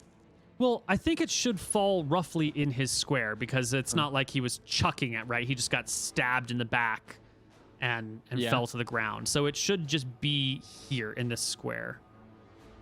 You saying I can't grab it without provoking an attack of opportunity? Why don't you just bring your sword with you? I don't understand that. Well, Because I've been led to believe if you carry anything greater than a dagger, you No. instantly get attacked in the street. We Yeah, already if you get walk instantly attacked. well, in the ruins, it's so fucking dangerous as shit. But if you walk around with a sword or armor in Demon Slayer territory, then this is what's going to happen to you every single time. It's a trade, right? There's no optimal situation other than just being a noble with a ton of money and armor and weapons. So how do we, if someone drops an item in a square and you're threatening it, You know, he's barely threatening it. I mean, he's attacked on two sides. It's not even directly next to him. It's like a diagonal. It's an adjacent square. I think that recovering a dropped item should be more complicated when it's adjacent to a person, right? If it was just out, you know, right here, no problem. You could pick it up without any question. But because it's in the threatened square, what do you think is an appropriate ruling, minding that this will happen to your enemies too? An attack of opportunity seems pretty good, or you could use an action to pick it up, maybe. If you want to forego your attack, I think I'd let you retrieve it for free with no attacks of opportunity. But if you want to attack this round, I think you would have to like be risking it to just swipe it. That's fair. No, I'll do that then. There's a wall here. This is a wall next to a racer there. Yeah. I'll stand there then with the sword. Okay. So you do pick it up this round. Yeah, and I use my action to do it safely. So I like Love it. gingerly reach my foot forward to drag it towards me. Lovely. All right. Yeah, So while you're doing that, myself. this guy will hurry on forward, throw himself, Yeah. earning his money. 1d20 plus 1 for the flank is still a miss. His cousin can't quite, well, standing on this guy's awkward, but he's going to do it. He'll stand on this body. 1d20 plus 0, also a miss, Come on. leaving us with pigeon. One pigeon. Rolls. No, it's new. It's a new initiative. Oh, you're right. Right? It is. Yes.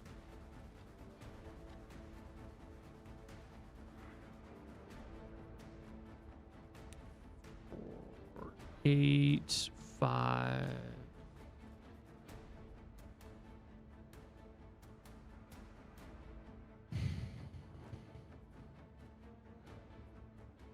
Okay. Oh, I have to roll the enemy.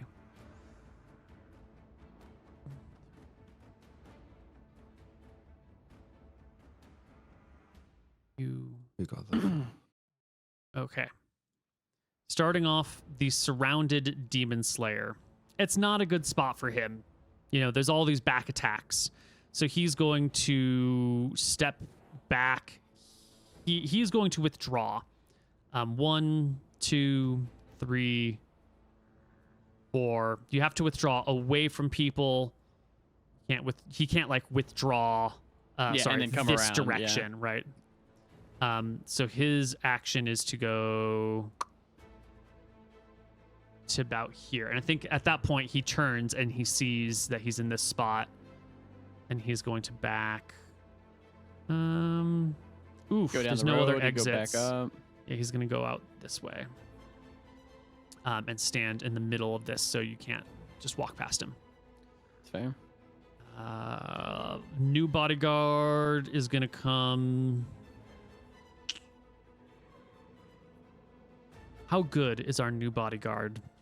He's great. He's not that great. He's gonna come on over here, come up behind this guy, and club him. Come on. It's brilliant. Wait, Yes. what do you mean that's not good? That's amazing. That's what I wanted exactly to what do. I wanted. Yeah. a Sierra genius. does nothing. Percival, who braved opportunity attacks, is going to hop on in here, actually from the top. For that extra plus 1, 17, 18, 19. Yes. It's another hit. 4 Wait. points of Two. damage. Oh, it's not 18. Yeah. Yeah, it's not an 18. Leaving us with Pidge. The great and mighty Pidge. I'm just gonna come on over here and I'm gonna fucking get in there. From the front. I'm gonna attack the guy who's injured. Mm-hmm. 15. Not good enough. Do I get anything for No. flanking or anything like that? Nothing. Nope. No flanks. This is a straight front-on Wait, front he's not- battle. He's not got his shield from that attack, surely. The shield blocks everyone in the front. Okay. Yeah. 100. Shield Yeah. blocks everything, Nick. Miss. And Eraser with the dagger and the hit. Another 2 points of damage. Okay. Leaving us with this other guy. And how Get in smart is there. he? Not very smart either. He's going to come on into the other That's side. what we want. Yes, sir. 1d20 plus 2 for back attack is a natural 1. Saving throw versus death is a pass.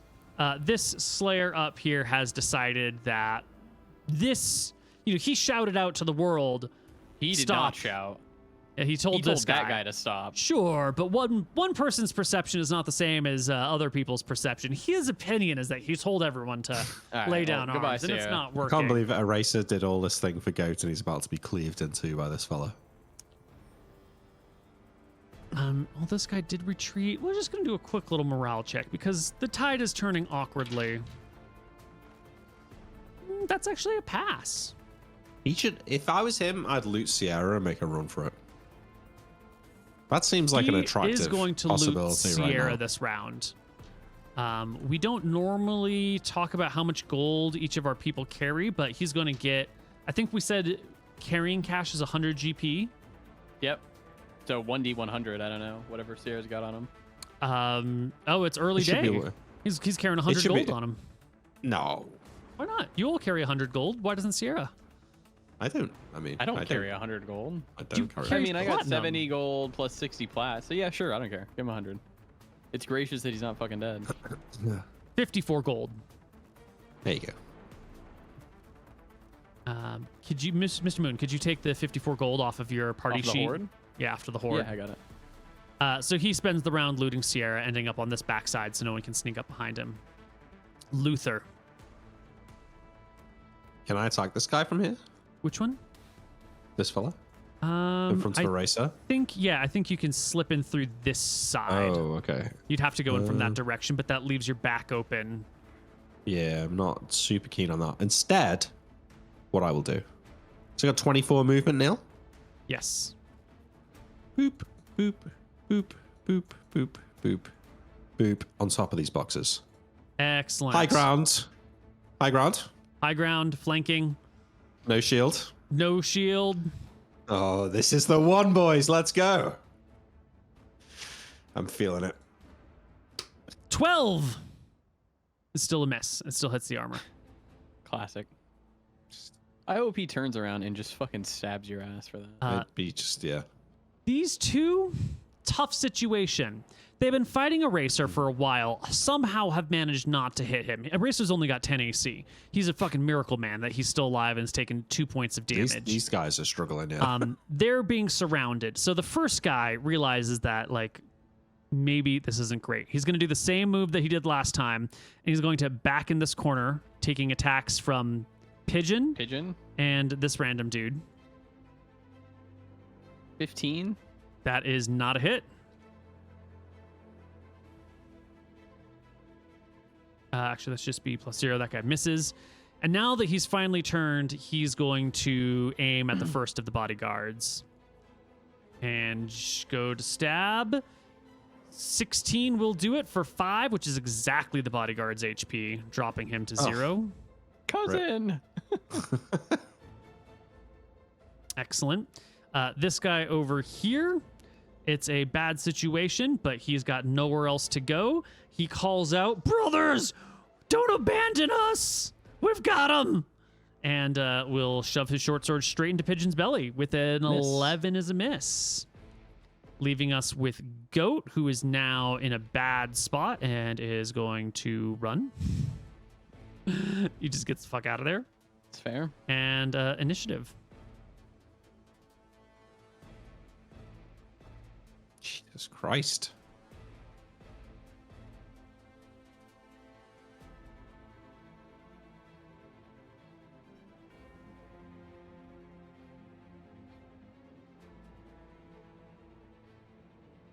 And little old Goat.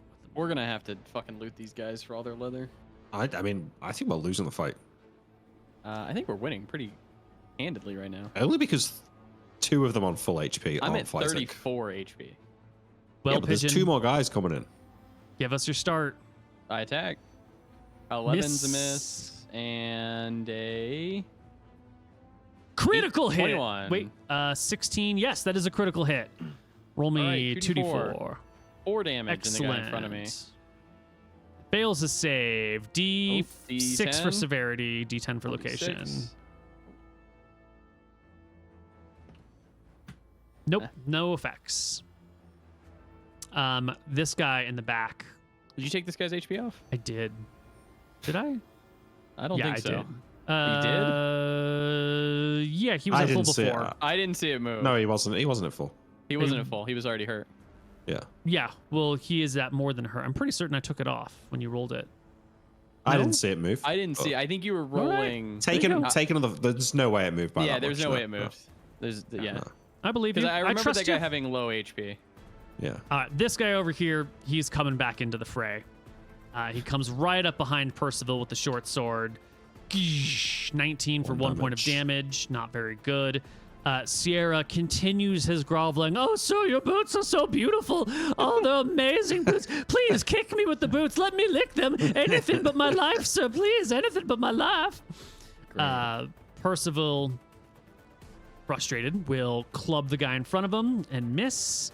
The Slayer over here goes again for Mooton. 17 for 2. Eraser will thrust with the dagger at the guy in front of him for a miss. The Slayer that has looted Sierra has picked up all the money. He spent a couple rounds dealing with Sierra, and now he's coming right back into the battle. Percival behind is a miss. Goat, fucking goating about, looking for something to do, trying to be useful, but he's a halfling, so he can't move very far. This Slayer in the corner. He's taking his shots at Percival, who is now completely surrounded. Whoosh, 14 for 3. Percival is beginning to drop pretty low. Luther, high ground, flanking. You gotta do something. +2 to hit. Critical hit. Oh my god. I can't believe it. Finally dueling damage. 2d6 + 1.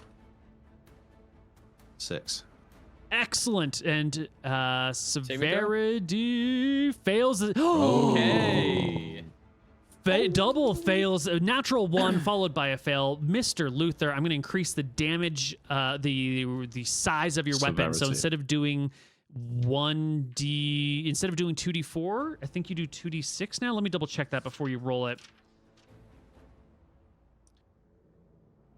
Instead of doing 2d4, you're doing 2d6 and roll a 10 for location. Oh, 11. That's huge. That's huge. Hit it. That's fine. That's fine just still. yeah. That's fine.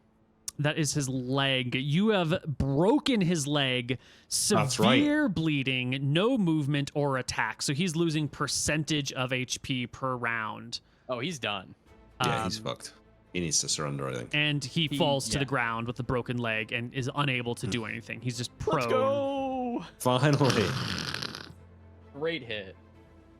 Bodyguard. Hey, genuinely, that's the first I've rolled over an 8. Yeah. This Rough. battle, not been good for you. Every session, not been good for you. Yeah, I know. So this guy's down. Your new bodyguard, his brother, his cousin, whoever it is badly wounded. And he will just hop into the fight on the side. Ooh, What a hero. No, I think he doesn't want to expose his back to these other things. He's gonna hop into this spot. He wants to stay safe. And he will club with just a +1 for flanking. Natural 20! He's a hero. It's also a crit for 6 points of damage, bringing the enemy to 1 HP. Saving throw? Saving throw is a fail. 1d6 for severity. Yes, 1d10 for location. Yes.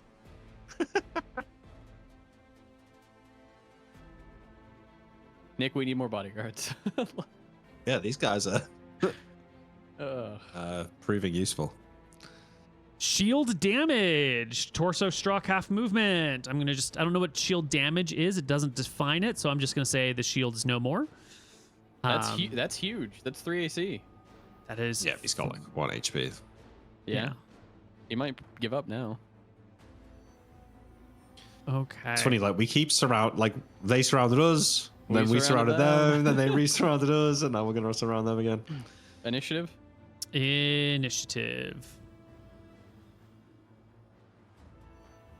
Okay, Nick, this guy's got the gold.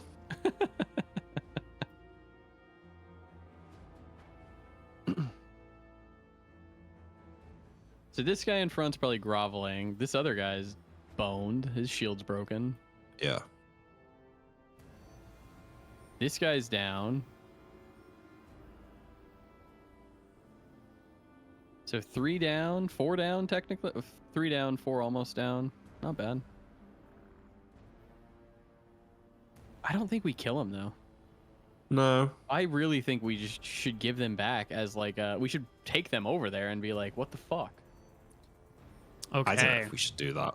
I think we should just let Luther. him go. On the boxes, this guy before you, he cannot move. He cannot attack. He is bleeding severely. Can we not just let Pigeon go first? I guess you're both at 5. Fine, Yeah. Pigeon. I think it's slightly cheating, but okay. I'm gonna run all the way over here and get behind him. Not provoking not- attack of It's opportunity. not really slightly cheating, is it? It's just slightly cheating, not fully cheating, you know? Back attack. Critical Get hit. in. Let's go. 8 damage. Fuck yes. Saving throw. Saving throw. Natural Oh. one. Yes. Your weapon goes from being a D6 to a 2D4. Well, hold on. Let's see. It rolls another one. Let's see.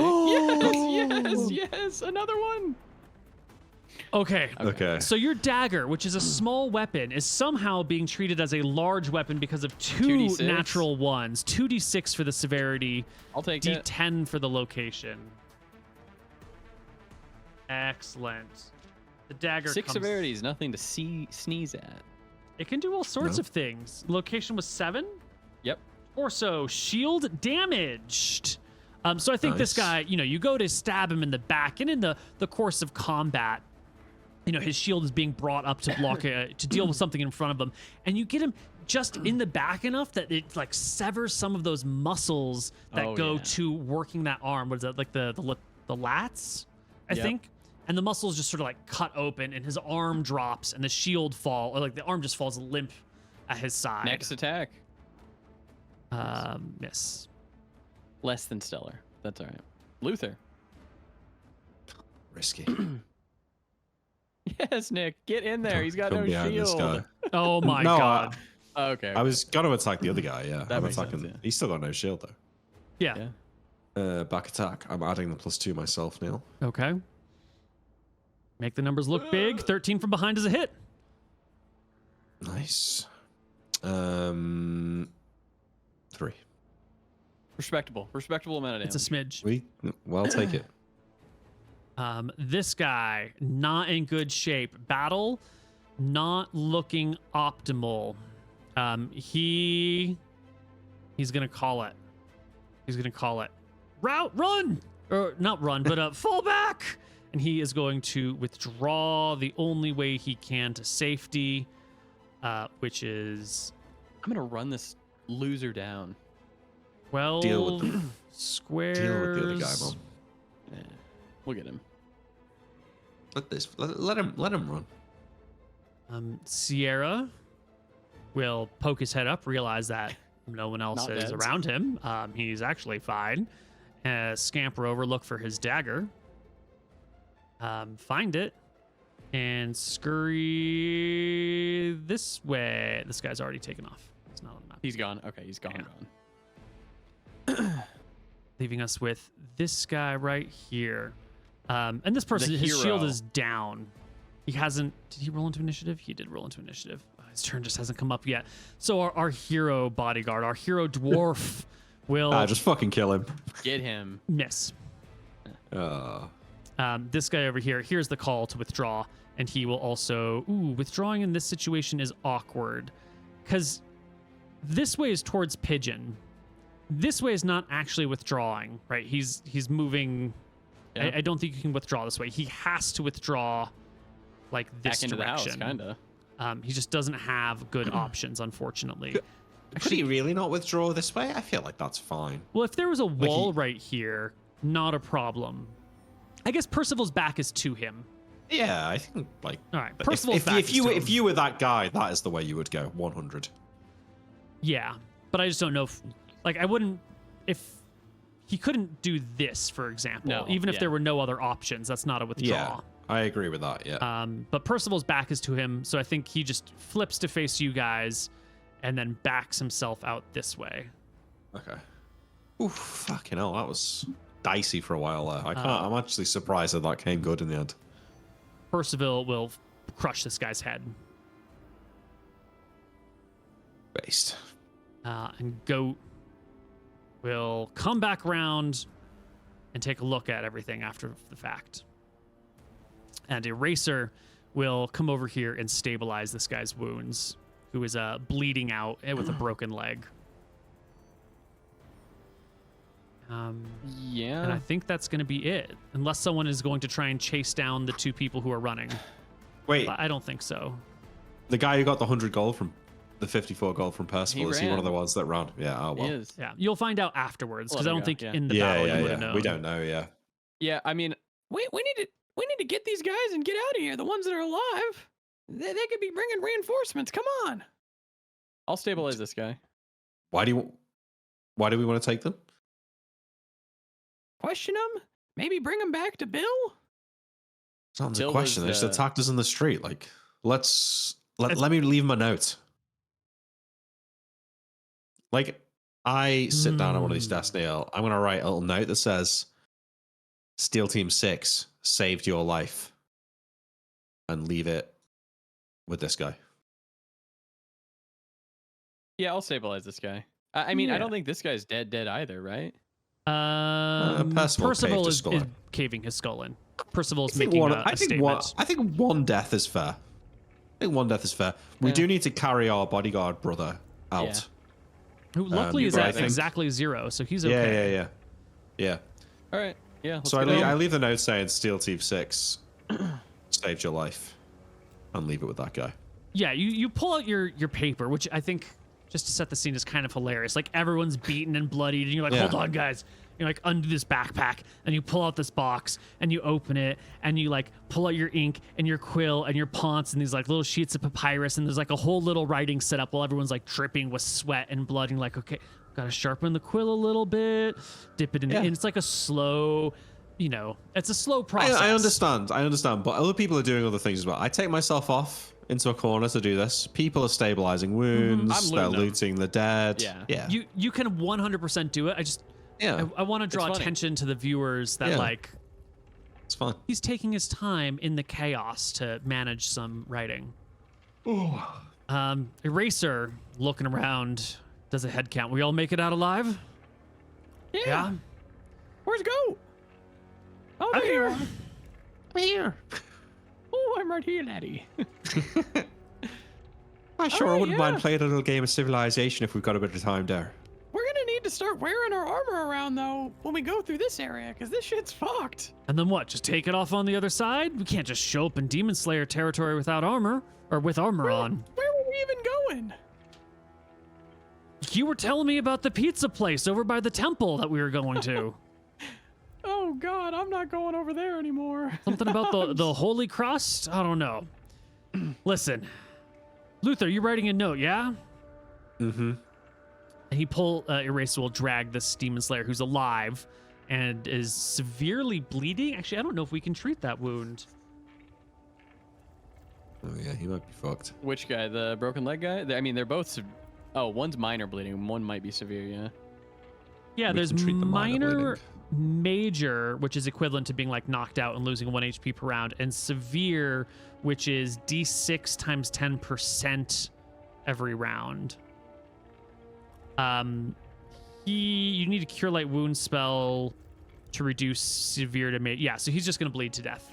He's gonna die. Okay, there's we nothing leave the we can note do with about this. I'll leave the note with the lightly bleeding guy then. Yeah. Well, Eraser stands over the lightly bleeding, unconscious guy as you make your note and goes, now, boys, you know I'm a fan of unusual means and methods. It's important that we don't just become, murder hobos who are killing everything all over the place. But these guys fucked us good. They almost got Sierra. They almost got Luther. They got one of our nameless dwarven followers. The other dwarf takes offense to this. I don't know if we should let this guy live or not. I come back with my note and I say, we need the Demon Slayers to know not to fuck with us. If we kill this guy, no one's gonna know who it was that they fucked with.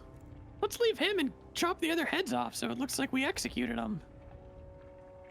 That seems cruel and unusual. Well, I got one better, he says as he unzips his pants and proceeds to squat over this other guy's face. And the dead guy. The dead guy, yeah. Oh, okay, that's fair. And then he sits there awkwardly for a moment because it takes a minute. First time. He's been eating a lot of meat and cheese lately. There's some grunting, and don't look at me, guys, not right now. Right, I took my note into the breast pocket of this guy. Okay. I pee on him, not on his breast pocket. Right.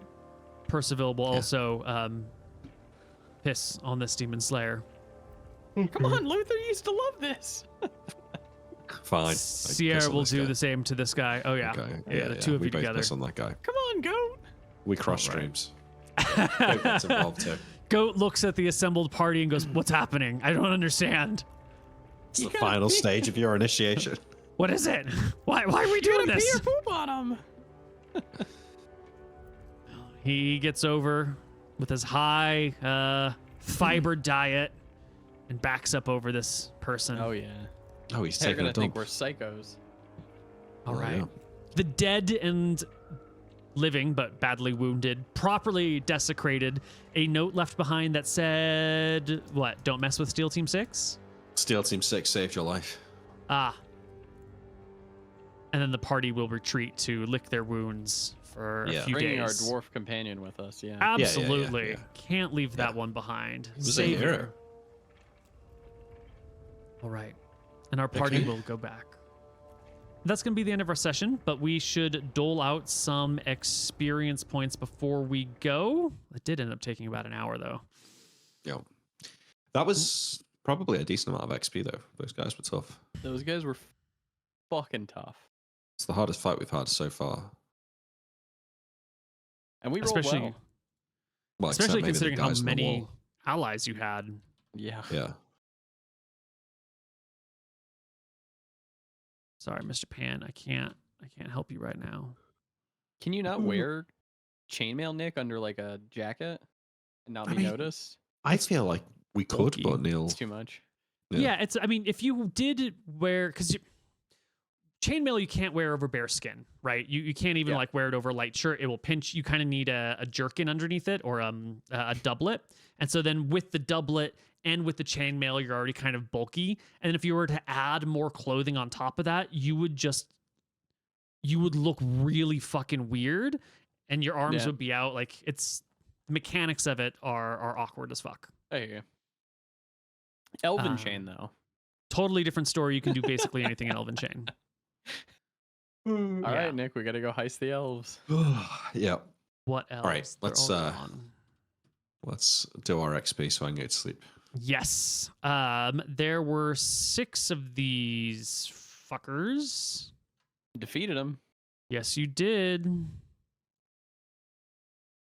So they're each worth about 263 times 6 of them is 1578 divided by your 8 people. Everyone can take home. I'm just going to round up to 200 for the combat. Okay. And then for, let's see, Just really plotting roleplay. and planning. You guys had some good ideas. Eraser had lots of good ideas. I think we can do probably 500 across the board. Well, Call it 600 nil, so it's 100 each. yeah, that's just a nicer number. 100 each for that. And then I want to do for all the nice little role playing that you had with Bootsy's family. Why don't you each take another? There was a moment where our bloodthirsty, maybe not bloodthirsty, but our people who are used to using others and seeing people for what they can provide have finally asked, like, what can I do for someone else? And I think that's a nice character moment. Like, that's a maturing moment. So why don't you each take 500 for that? All right. Okay, I'm 1,000 XP away from leveling. Nice. I'm 6k, but getting there. Did Goat No, level up? he's at 12. No. He needs to be at 15. All right. All right. Good session. When we come back next time, I think it's probably just going to be resting up. So everyone's at full HP for the next stage of our campaign, our next heist. Yep. Yeah, we'll get a doctor and we'll actually do the heist. All right. That's it. Ciao, everyone. Bye. Good game.